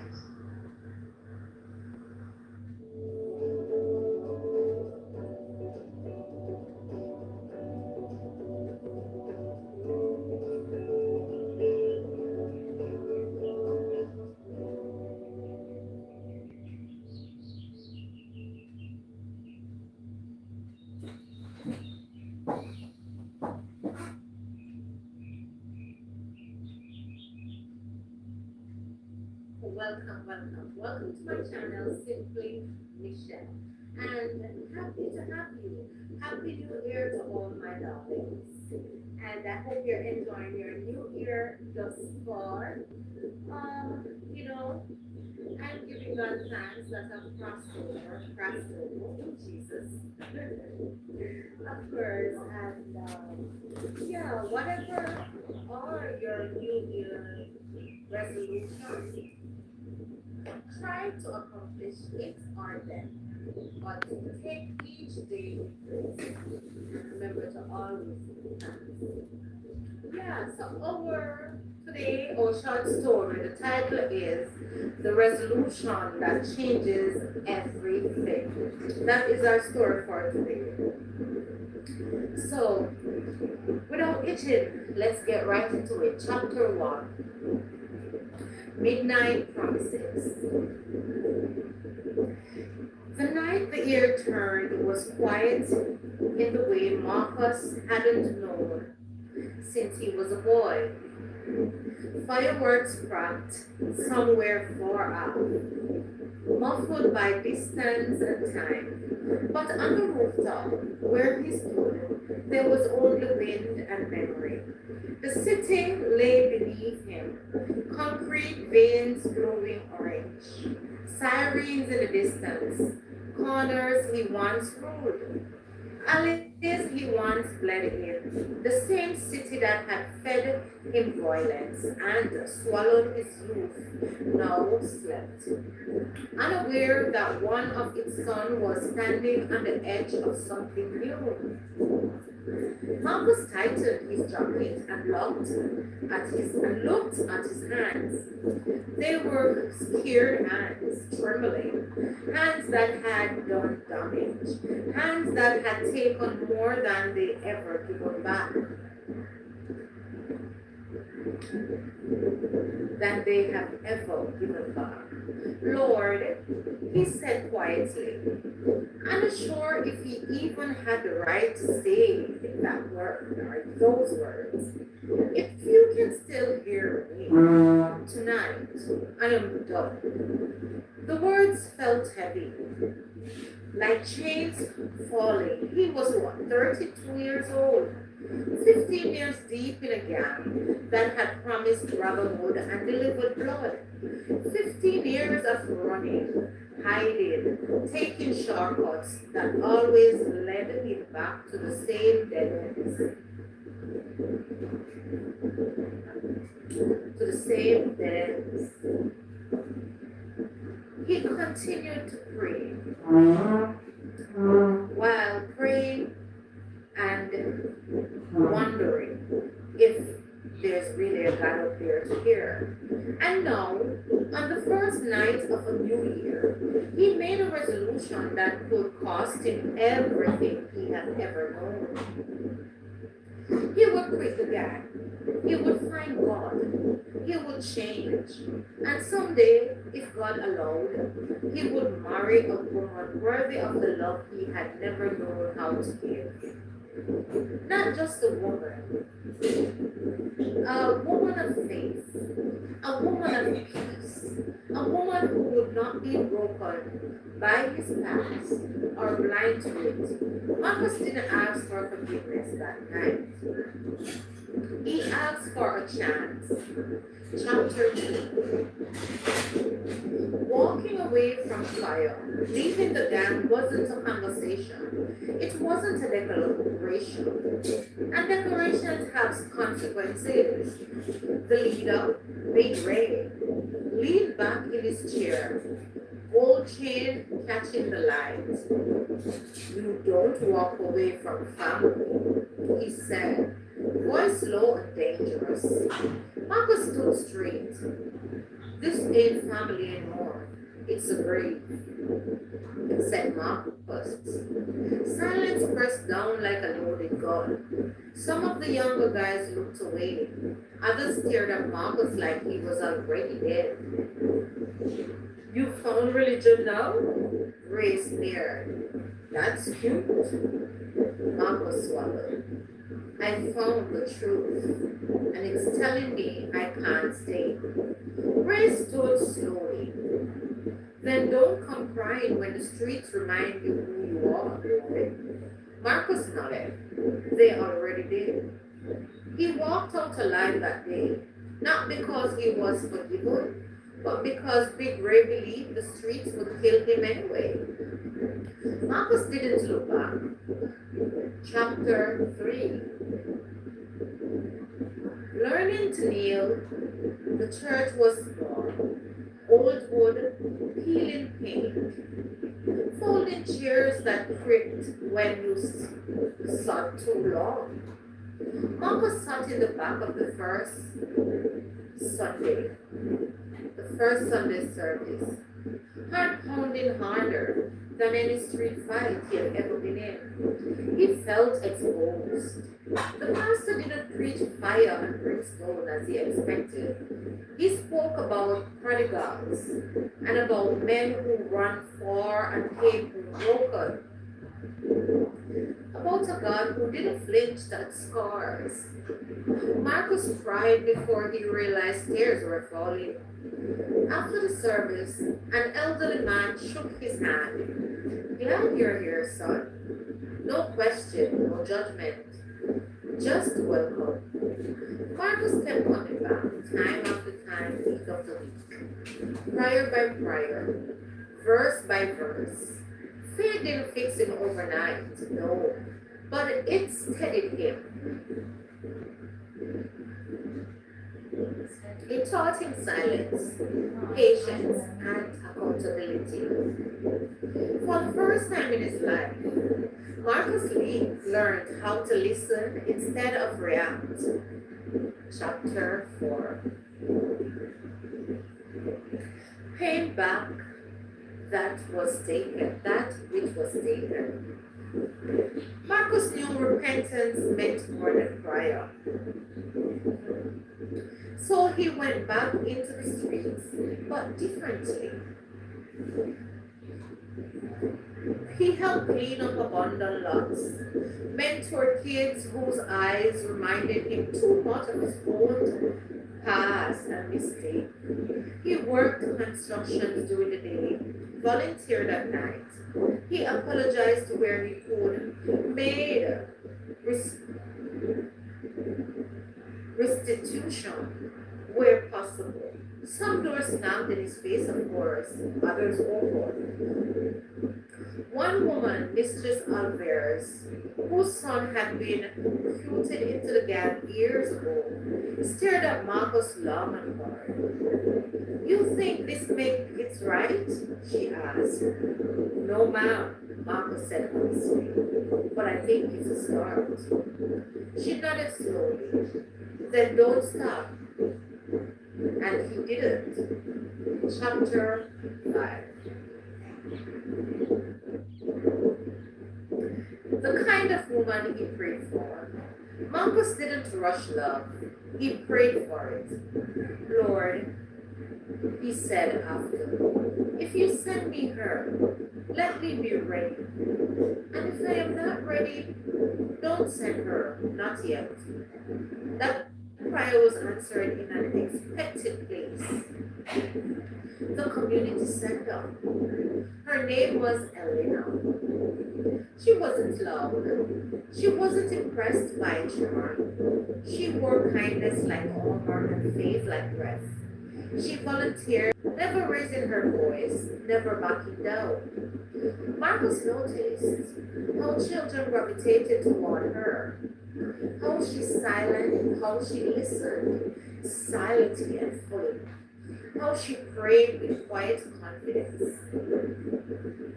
and most of all, how she didn't flinch when she learned who he used to be.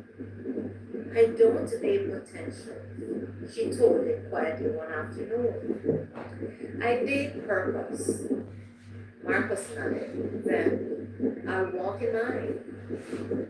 Will you be interested then? Instead, she stared into his eyes deeply, and that intrigued him. Chapter 6. Tested by past, the past doesn't disappear, it waits. Big Ray sent word, old debts, old threats, a reminder that once you belong to the streets, they don't forget you. Marcus was tempted to fight, to prove himself the old way. Instead, he prayed. He prayed. And he sought counsel. He chose restraint. And when violence came slow, he walked away, even when it cost him pride, money, and safety. Elena watched it all. You are not the man you were, she said one night, and you are not pretending that mattered more than love. She complimented him. Chapter 7. Love built on truth. Marcus didn't propose with diamonds at first. He proposed with honesty. I can't promise perfection, he told Eleanor, Until it but I started promise because faithfulness, Fabulous growth, and a love that protects instead of destroys. Of course. She smiled through tears. That's the kind of love I've always prayed for. They married in a small church where Marcus first learned to kneel. The congregation stood and clapped, not because the groom was flawless, but because redemption was visible. Chapter 8. A life that gave back years that have passed. Marcus became a counselor, a mentor, a husband, a father. The streets knew his name, but now they spoke it differently. He never forgot where he came from. He never stopped serving. He never stopped praying. And every New Year's Eve, he returned to that rooftop, not to look back in regret, but forward in gratitude. Because one revelation spoken honestly had changed everything. Ah, beautiful. And guys, there you have it, our short story for today. And the moral of the story is true change begins when a man takes responsibility of his past, submits his future to God, and commits to becoming a blessing rather than a burden. Love, purpose, and restoration followed not from who we were, but from who we choose to become. And that's the moral of the story today. And I don't know how many persons can truly relate, but I find it very interesting. And I do applaud Marcos. You know, many times in life we all make New Year's resolutions. And that is why I stopped making them. Not to look down on anyone who do. You understand? But New Year resolution, I think, are not to be taken lightly. You know, I believe that when you make a promise and set a goal to do something, especially something to better ourselves, we should truly follow through. Try, try with number one. Yeah. And also, you may not get to accomplish all that you set out to do, but let it be that you try. And in trying, I guarantee you will accomplish, if not one, maybe a few, but you will accomplish something. And Marcus, yeah, his new Year resolution was to quit the gang and to find the woman of his dreams. And not just any woman, a particular woman who, temperance was good, who loved the Lord. I believe that those things that he was looking for in a woman, they were things that he himself needed and would help him, encourage him, motivate him to continue on the right path. But just like a lot of stuff in life, when we turn away from that which is bad or evil or toxic, That's it. It takes effort. And sometimes depending on what the situation is or are, it may want to hold on to you. Because in Marcus's situation, being a part of a gang, that's not an easy thing to break free of. But I honestly believe that God works on the desires of our heart. And because Marcus have made up in his mind that, look, come what may, I am going to make that change. I am going to quit that gang. And I am going to find the Lord. And the Lord honors faith. And because he had faith that he could have done that, the Lord honors it as he prayed and he asked, the Lord motivates him to continue on that path. And as we see in the story, Big Ray, like in the Big Dan, I would assume, they're not going to want to let off of their most precious prize man. You understand that? You want to what? You want to go and serve the Lord now? I think it was Jerry Marcus what that didn't return him. He even threatened him that, look, all right, and let him go because Big Ray believe in his heart. All right, after so many sins that you have committed, Marcos, you won't be walking free in the streets. I'll leave you to the streets to do what I want to do, but I'm not going to do it, which is taking his life. But what Big Ray did not know that God had a plan for Marcos. That's the difference. When God is really in us, guys, we can smell at any star. So yeah. And what did Marcus do? He did change his life with the help of the Lord and his efforts because he had to show the Lord that, look, I want this, it's not just mortal. You understand? So we have to do our part. And as you see, Marcus, he gave back to the community. The community didn't readily accept him as you can hear in the story, and in real life, think about it. A man that destroyed his own community with gang of fears and violence, it is not so easy. After he decided, oh, I found the Lord now for others to forgive him. But what? It took time, he proved himself, and the community gradually take time and came around. I don't believe that all and everyone accepted him according to the story.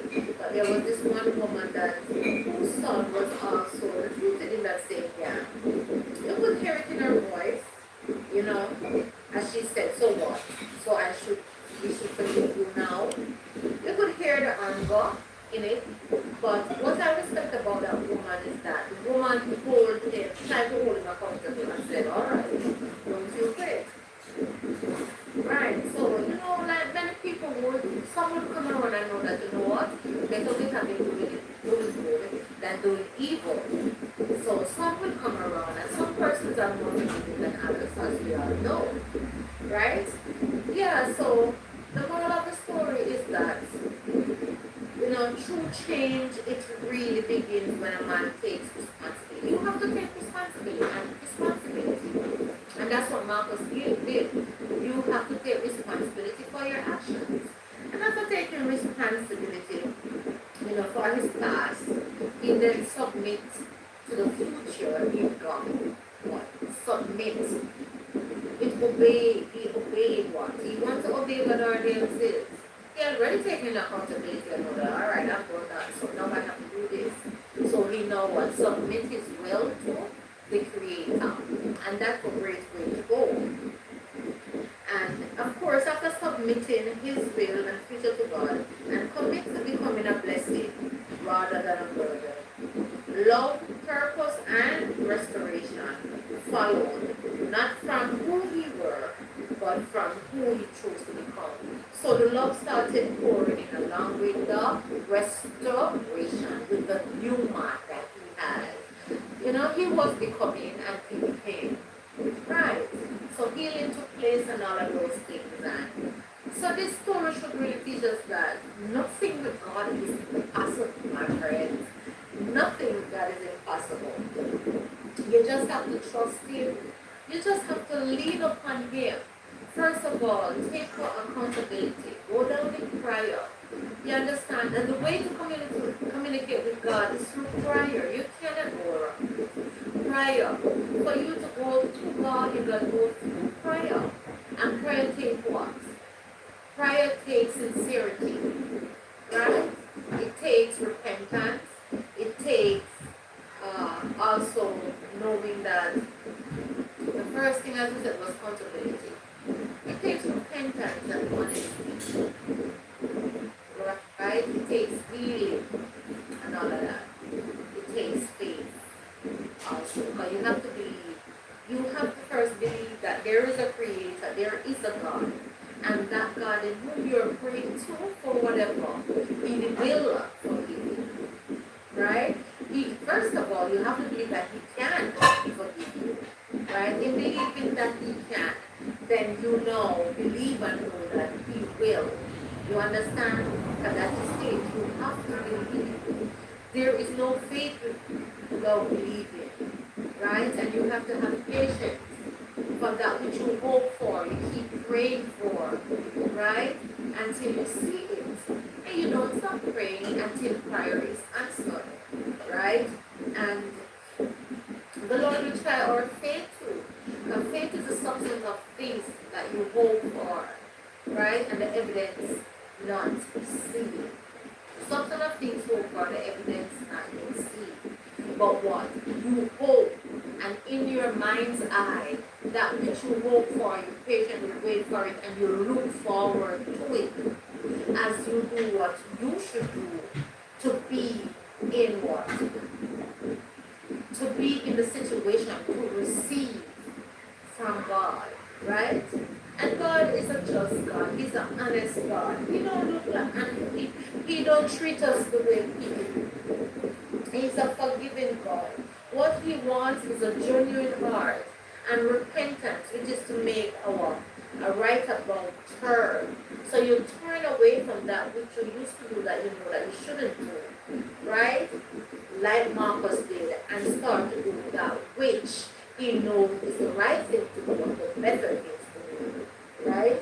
And to submit yourself to God and God's ordinances, the way of God, right? How do you know the way of God? Is by what? Reading the Word of God. His Word is life, is light, and is truth. We can't go around it.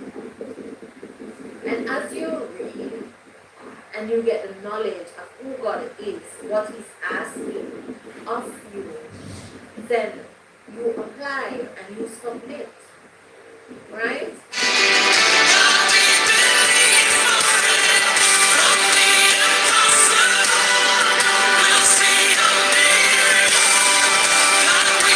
Absolutely no worry. And that is it. For example, if you want oil in your vessel and you go to top of oil, do you throw the new oil that you have and the stale oil that you had for years? No. You are going to get rid of that stale oil.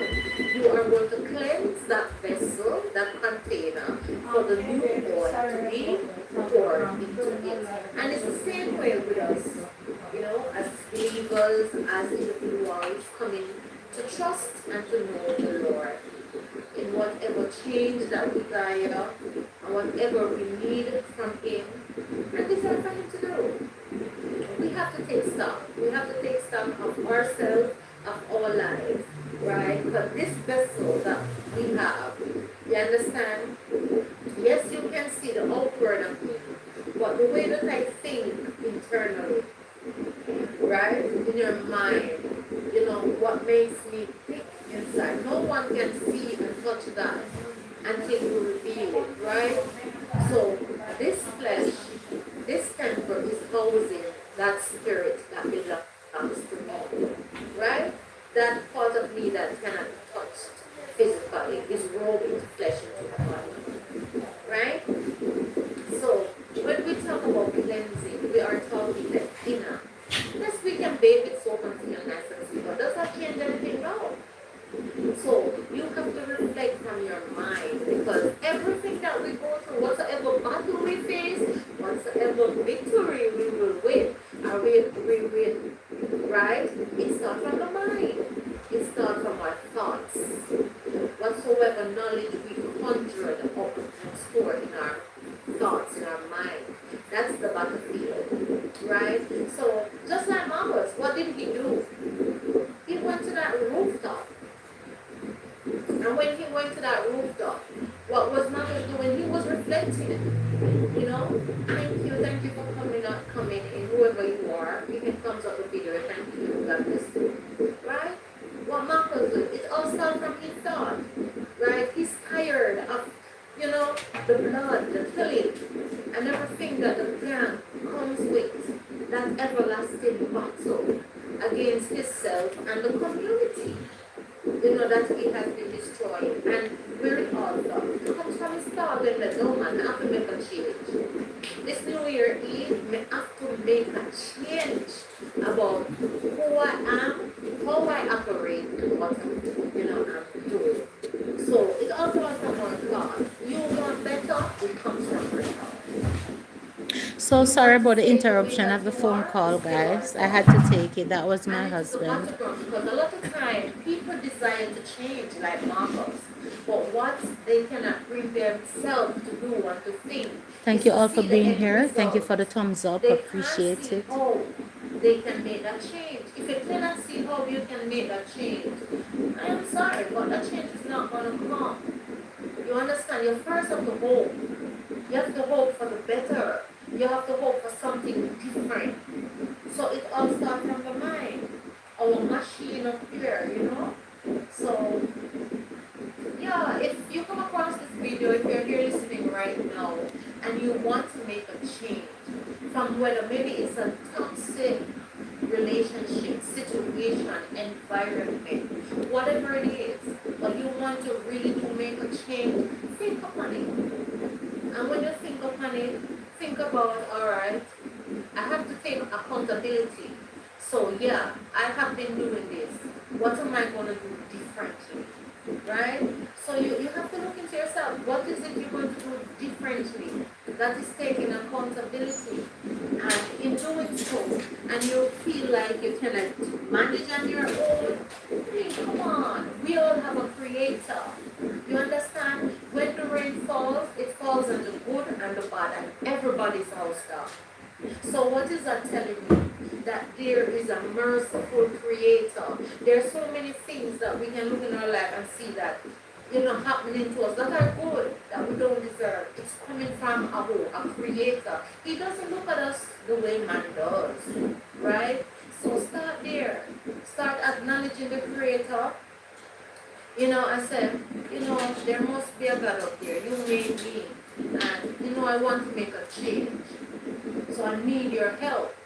Yeah, this is the thing that we need to realize, especially in 2026, that God is not a far off like we think. Of course, you cannot see Him, and maybe the spirit and such it, so you can't touch it. But He's there, guys. You just have to start from your mind, believing.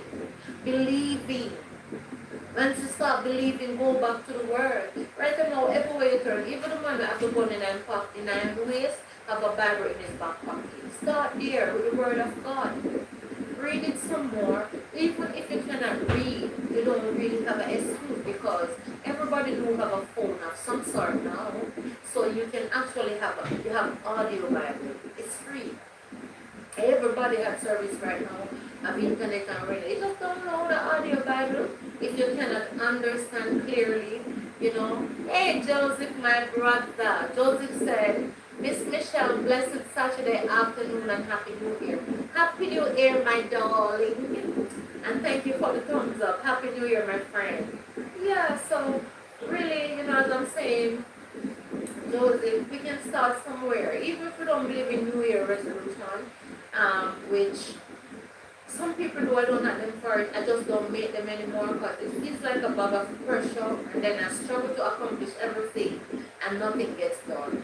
So what I start to do, I just start looking to my mind eyes and see what is it I really want to change and start from there to see what is it I want to change, work at it. Even if I don't accomplish no whole bag of things, at least I accomplish something. Right. And I was saying, first of all, that change, like the story that I Thank you read for being earlier with here. Thank you for Marcos, the it thumbs up. God come from bless taking you. accountability. He wanted a change. Even if he was in a gang, the moral of the story is that he was in a gang and he took accountability because he don't want to be this anymore, and he wanted two things. He made New Year resolution of finding the Lord, give his life to him, and he wanted a woman after God, or patient, kind, honest and real, someone that would compliment him, and her being the way she is would have helped him to stay on the right path. And he made those sacrifices, but he first took accountability that, look, this is who I am. Before the video And is this is over, who I let don't us go really to want to be 10 thumbs anymore. up. I want a better I'll greatly version of appreciate. I myself. do And he appreciate worked those at who are it. here The who have already thumbs community, up. Let's it make took it a to while. They 10. weren't so forgiving, but it took a while as he poured back. So if you have came They in and you have accepted. But forgotten whether to they give the have video a would have like, you accepted can him do or it. not, he would You have can do continued. He so. continued Thank you. pouring back into the community in the humble way which he can. And so God honored him. He found the Lord, and the Lord blessed him with the woman and the family. You are most Appreciate you for welcome. Come to taking the see time you, to and you listen are or to okay and watch. happy. Thanks to Thank the you. Most High for his blessing. Yes, Jane, same with my brother. Yeah, and yeah, so really we just need to take accountability, meaning that we see what did we do wrong, where did we go wrong, how can we fix it? And we start from there. How can we fix it? If we need to ask for forgiveness now, whether to God or ourselves or whomever. But taking accountability is must. And then honesty. And then what? Submitting your will. You say, for instance, in Marcus' situation, he wanted the Lord, but he know that it was God. That's the thing, I like honesty. Marcus knew that it was God that is going to hold him and keep him, because he cannot keep himself. To be honest with you, when Big Ray, the big gang leader, you know, they were laughing and jeering and said, oh, you find the Lord, all right, we leave it to the streets, the streets take care of you, meaning kill him. That didn't happen. But evil Big Ray, when he saw that, look, this man mean business or whatever, he left him after a while, right? So it wasn't easy. It's not, I know it's not easy to quit a gang. You understand? But he stood up by faith and know that come what, he's going to try, and he did. And in the truth, he know that he couldn't keep himself, like I was saying. He know that he got a higher power. And it's true, we have to be honest. He know it's going to take something more than himself, because at one point, when Big Ray was, what would say, tempting him and sending threat along his way, like, think it's so easy to leave my guy. Marcus wanted to go back to the battle and say, no. It said it in the story. He wanted to revert, to go back and, deal with things the way he would, the old way. But what? After seeking the Lord and being among other people and whatnot who want to do well, and even his determination, what? The Lord helped him to what? Continue praying, continue doing the will that you want to, the will of God, and keep protected. Right. So I'm not going to sit here and like, I'm not going to have it easy. And in real life, it wouldn't be easy. But you have to walk. You have to take the step in the right direction. So he asked the Lord to help him, because he know that, look, and my flesh rise up, we dig up that kind of thing, I'm going to look for what? Be great. But he know that's not what he wanted to do, because if all the efforts that he had accomplished would have been in vain. So yeah, we have to be honest, man. We have to live on a higher power, whether you are a believer or not.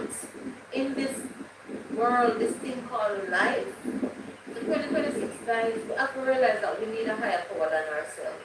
Because sometimes the reality of life, it will shake us, the best of us. It will shake us in such a way that, I mean, if you're in a mind sharp, you do certain things that you never dreamt you would. So you have to lean upon the Creator. Thank you, Jane. And seek His guidance, like Marcus did. Right? And it's a short story, but it's a beautiful story, because there are different people in different walk of life. And though we have all things common, we are faced with same trials, but in different situations and different, uh, what would you say, pressures. But pressure is pressure, it just comes in different circumstances, right? And to be honest, when some persons go through it, seem hard. I could bear it, because that's not what God called me and you to bear, right? That's not what God called us to bear. In JB, everybody try a different scripture.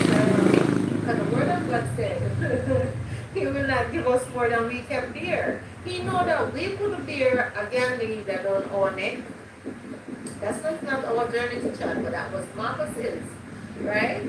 And he could, because God have given him the wherewithal of how to manage it, how to deal with all of that. Yeah. So the moral of the story, he submitted. First, he took accountability. He submitted. And with submission and truth, then love and restoration started to pour his way. Yeah.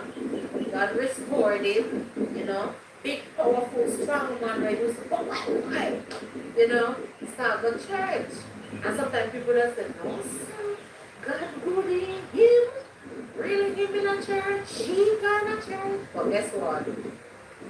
God have his time to call whomever he wants to call. And once we are obedient and answer that call, there's nothing that is impossible. Trust. Just don't let the faces of men deter you from doing the right thing. Whatever that right thing is that the Lord is encouraging you to do, just do it. Just do it. I remember the other day, I even have a letter I was talking about obedience. You see how much certain things just come back? Yeah, to obey is better than sacrifice. God said, do this, just do it. It's, trust me guys, it's easier than not doing it, and then I feel make up for not doing it, which is called a sacrifice. It takes more to sacrifice than to be obedient. And yeah, I'm happy that Marcus, he stood the course, regardless of big break that was sending threats his way. And I think that honestly, Marcus at some point, even though he wanted to retaliate, he knew that it wouldn't have been easy for him to just walk away. But nothing could have stopped him from doing so and trying it. And it worked. Right, so whatever it is, Lord, in this 2026, what, third day, just try at it. Try at it. Make a promise to yourself. You don't have to make it to anybody else. Make it to yourself. So you hold yourself accountable and lean up on the word of God. Right. Trust in the Lord with all of your heart. Lean not to your own understanding, and He will direct. In all your ways, just acknowledge Him and He will direct your path. It's not just nice words and paper. I'm telling you guys, I'm here as a living testimony. There were times when, even with my husband, our backs were on the wall, against the wall. And sometimes God has to do us that because we're always trying to do things ourselves. Even things that we really cannot do, we still are trying. But sometimes God just have to leave you on a wall and have you set up. We're just still that your hands are tied. Oh my God. And there's nothing you really can do. You have exhausted all that you can possibly done or do. That is when we what? We lift our hands and say, Lord, I am tired. I wanted too much, God, be done. Sometimes we may quarrel first and say, God, why me? Look for all that I tried. And nothing happened. What to me, God? And some of us maybe be angry too, guys. Angry. The Bible says we cannot be angry and sin not, so nothing is really wrong with that. You understand that aspect? And we say, Lord, sit here, take it. We try everything. No sound, no done, no done. You have to put it there. No, and what? When you do that and you let it go, and maybe you may feel like you were giving your frustration because you're frustrated and you don't know what else to do. But guess what? You see, because of your honesty with those words, whether you really realize that God here no, yes or no, that honesty, that energy of honesty and pureness that you're pouring out in frustration, He hears and He acts upon it because what? That was what He wanted us to do from the very beginning. But He, being God, knowing all things, know that, you know what? You see this pick me up mine?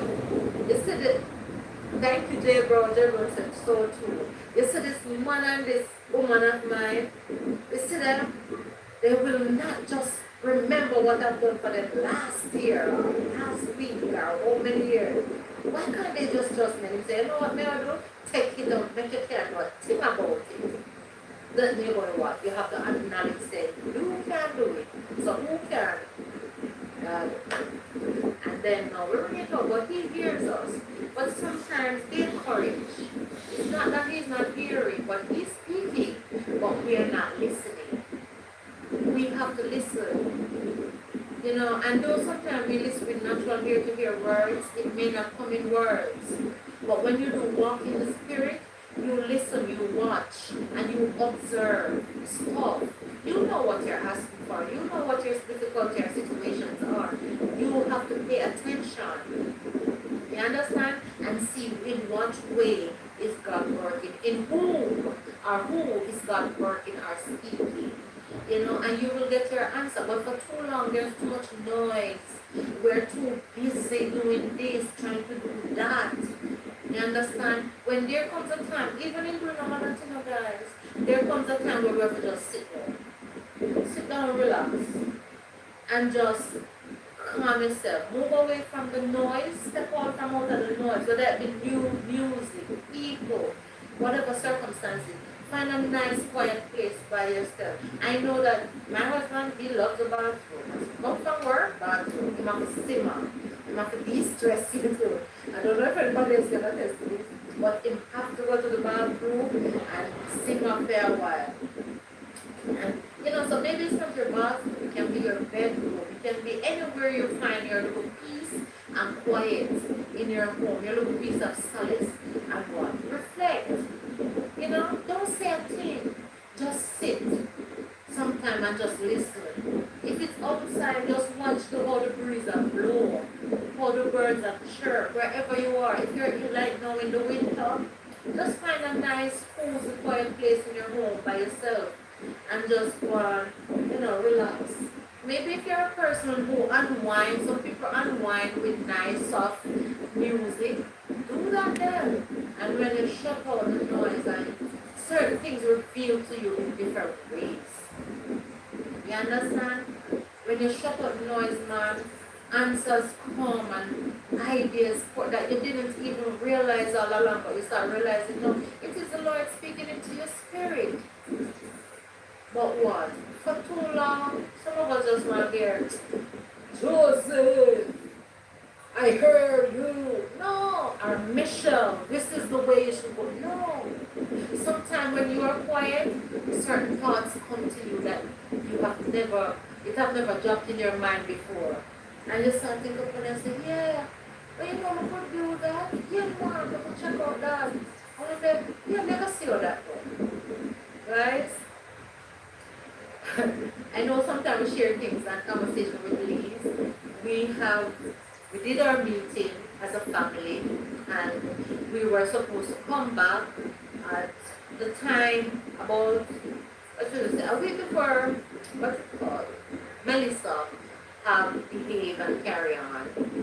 It was supposed to be the day of our daughter's graduation, but that was cancelled for January this month. So we were going to come back during that period with talking about the graduation and whatever, but it was pushed back because of certain things that happened. And that channel, the point I'm trying to make is that we share more of what the Lord do and have done and been doing for us. And it's a real thing, guys. It is a real thing. I'm not here just talking. Yes, I start with a story that I have written, that I've composed, but it is coming from somewhere. There's someone in life who can relate in some way. But the point I'm trying to make is that trust God. Trust Him because, and there comes a time we are all spiritual beings, whether you baptize and serve the Lord or not. All of us, this temple is what built. The temple, there's a part that is built in us that the only thing that can satisfy is the Creator, the presence of the Creator that gives that peace that passes all understanding and that calm. We are spiritual beings as much as you can touch this. There's a spirit that is in us. So what I'm trying to say is that because we get carried away with the cares of life, the things of life, our goals, our ambitions, and while nothing is wrong with that, we still have to make time for the other part of us that need to connect to the Creator, that spiritual being. And a lot of stuff that we are sometimes going through that bog us down is because, like I'm saying, we need to chill. Just chill and take stock, introspect, look into yourself and say, boy, I wonder if, think, I wonder if I should, maybe stop doing this or start doing this or whatever it is that bogs you down. Find a nice work environment, think on it. And in thinking about it, this very minor here, like as I said earlier, it comes from our thought, our mind. That's where the answers come from, that's where the problems are. If we can, as someone, just, have you ever noticed, I'm coming back to that when you put your mind to something and you see the end result, although God can stop it from coming to pass, think about it. When we are energized about anything at all, and any get down or get out or accomplish, once we bring that energy to it, it always come to pass, good or bad. That is it.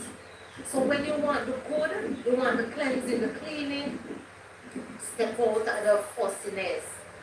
Zoom into who Joseph is, who Michelle are, who are we?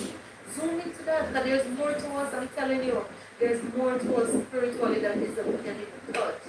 And when you start to reflect and think, guys, that's why you have so many persons that does meditation. Meditation can be very good. Understand? And certain things, certain thoughts that comes to you, and you will know, because when those thoughts come to you, you just cannot shake it. When those answers, like maybe if I don't decide that, they may say, sure, you know, resources, yeah, man, that will take too long. But you realize that even though you push it aside like that, it just won't go away. And this is when you start to pay attention now and stop trying to stifle it and look a little closer and examine how it might be possible to say, oh, yeah, man, we can get done and whatever. Guys, that's how the answers come. And many times, that is how the Spirit of the Lord speaks to us. Yeah, that is how it speaks to us. That's why in Jamaica, I had used to realize even as a younger person, my teenage years, then time the partner used to run. People used to throw partner with their friends and so on. Then time the partner used to run, because people never have the big money, especially in the country back then, to do certain things. But whether they sell a cow or they farming or what have you, they normally get a good money.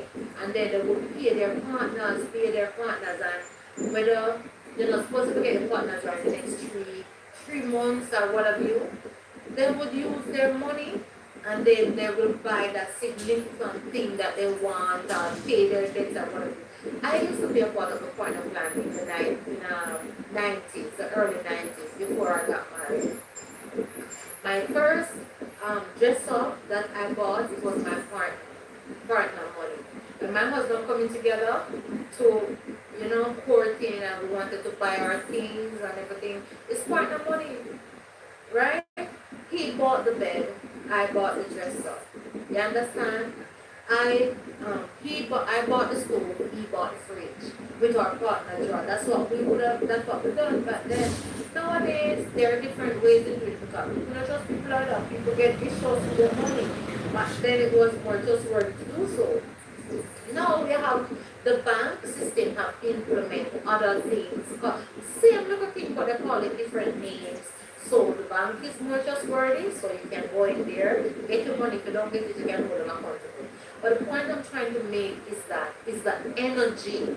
Once you believe you can do the thing, you can do it. You can move the mountain. The Bible said, if you have faith, I don't want to preach, I'm not preaching, guys. If you have faith, like a grain of mustard seed, and we should say to the mountain, be thou removed and cast it in the middle of the sea, and we don't know. We believe that which we ask will come to pass, guys, it will happen.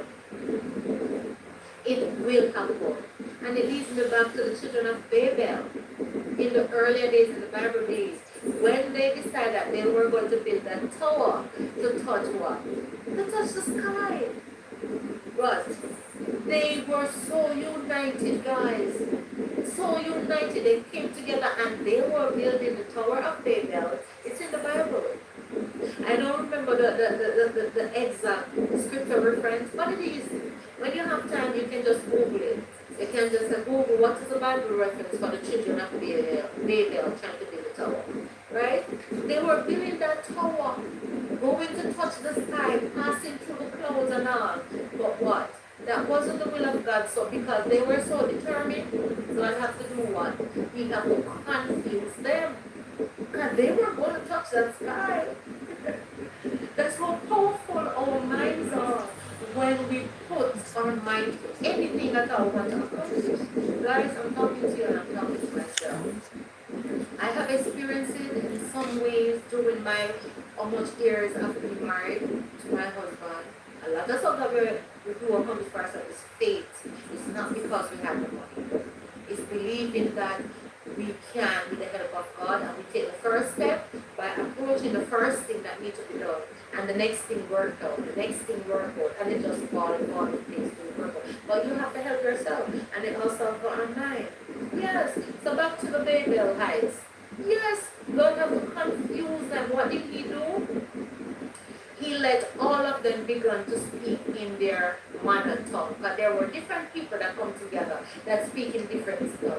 Maybe some speak Chinese, maybe was speaking Korean, some were speaking French, Spanish, Italian, you understand, Greek, Hebrew, because, and all of a sudden, you can imagine, me talk to one man when I understand a group of people were to pass the cement. Before they had one language so united and everybody know what to do. But then God said, oh man, shut up this. You will speak Spanish. You will speak Hebrew. You will speak French. Everybody starts speaking other tongues. Utter confusion. And upon that what? The Tower of Babel sees it couldn't be built anymore. But God had to do that because what? The determination of the people. They were so determined in what they were going to do, only God could stop it. And that's what the Creator had to do. So that's how powerful we are. But living in this world and the whole structure, the system of life and the quality of life that we try to accomplish, really which nothing is wrong, especially when you have a family depending on you. But you have to remember that we are all creators. But it first starts from our mind. What it is do I want to accomplish today, tomorrow, by the end of the year. Once you determine that this is what I want to accomplish, this is how I am going to accomplish it, you get up every day and you see the end result of it, and each day you start putting piece of the puzzle together, piece of the puzzle together, piece of the puzzle together, I guarantee you it must come to pass. Whether we want to change ourselves, we want to walk out of a toxic situation or relationship, whatever it is, whatever. It is not impossible, guys. It's just that we have already crippled ourselves when all that we see is why we can't. And that's the thing with Marcus in the story. He doesn't see nothing like that. Marcus wasn't looking at the fact that Big Ray, is the head of the gang and he wouldn't let him walk free. And he wouldn't come out of that place alive when he would tell Big Ray that I resign and I'm done with the gang and I want better for my life. He wasn't thinking about, boy, if I go in there, I'm going to come out and I will kill me. All Marcus saw was that it was possible. I am going to tell the boss I'm done with this. Because Marcus is seeing the end result of what? Walking with the Lord, being a better person, fixing back the community that he helped to destroy, finding that woman that he needs at the end of the day, building a family, maybe have 2 kids, maybe have a little business, whatever, maybe living to give the kids what they want, the joy of hearing their laughter. That's what he see. He saw the end product, the end result of what he wanted. And sometimes that's what we have to do. You have to see that thing which you want to accomplish. What is it going to give you? Why do you want it? And when you embody that feeling, that emotion of what it brings, it gives you the courage. It gives you that sense of the reality of it. even though it not come yet, it gives you that strength to have the faith because you Thank are you for the seeing it, thumbs you're up. Thank you for smelling it, being here. God bless you. you see yourself enjoying whatever it is, the pleasure of accomplishing it. That's what keeps you. Remove the doubt, remove the fear. So it gives you the energy each day to step a little closer, step a little closer, step a little closer. So you don't see the hurdle until when you reach there, you jump over them.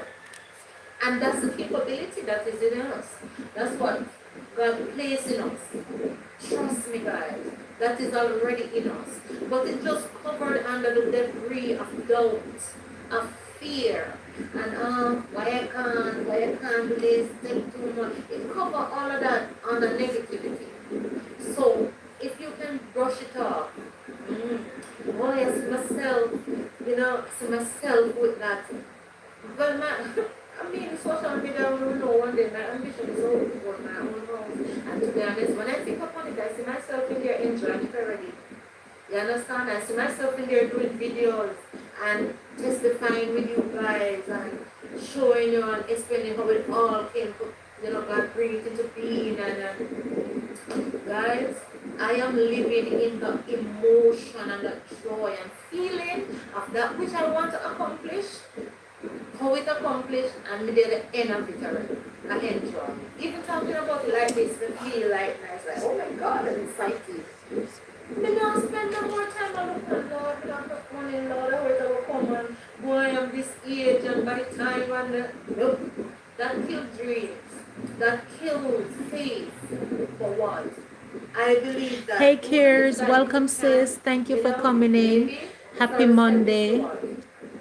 Figure out how you're gonna sign up on even the papers, Appreciate you see coming in, how my by sister. law how you can accomplish what are the requirements and all these things. But you have to try somewhere.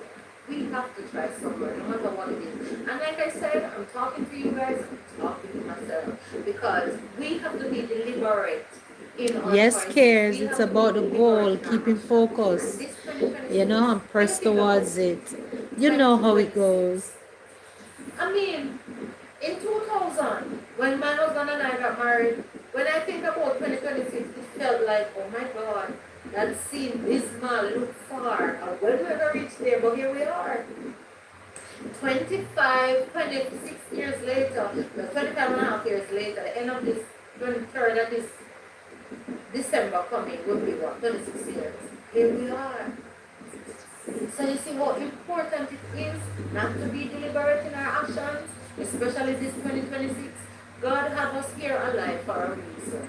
We know that. If you never remember, to remind you, we are here for a reason. We are all creators in our own. You understand? You create your own memory, whether it be good, positive, or negative, we create it. Some of us, we create the negative positively. Passively, sorry.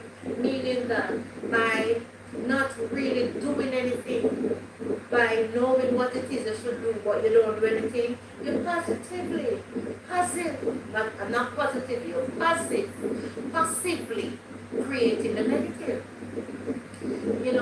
But guys, yeah, it's on forward, but I love and appreciate you guys. I'm happy that we all cross over into 2026. God be praised. Appreciate you, Jay Brown, and everyone else that are here, is here. We love and appreciate you guys.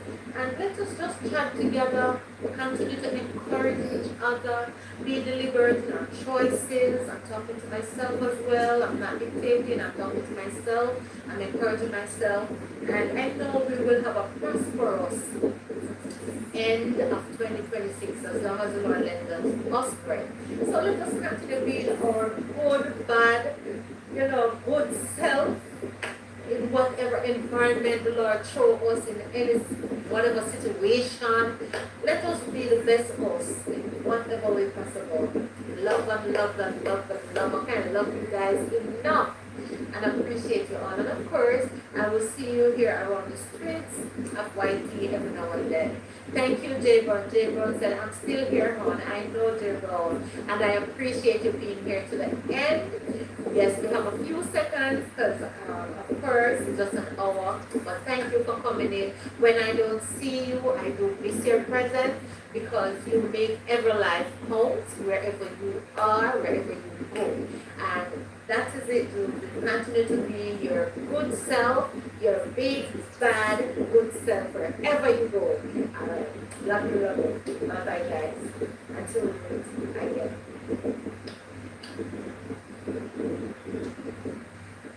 All right, guys. Thank you all for Okay, my coming dear, have a in. wonderful afternoon. Same to Appreciate each you, and every one Brown, of and you. everyone Thank you for else. the Have a thumbs up. Thank you for your presence. Yes. And have a beautiful rest of the day as we say bye for now. Bye bye. Love and appreciate you all for sticking and for staying. All bye right. for God now. bless you. Bye bye. Love and appreciate you all for sticking and for staying. And God bless you. Bye bye. Love and appreciate you all for sticking and for staying. And God bless you.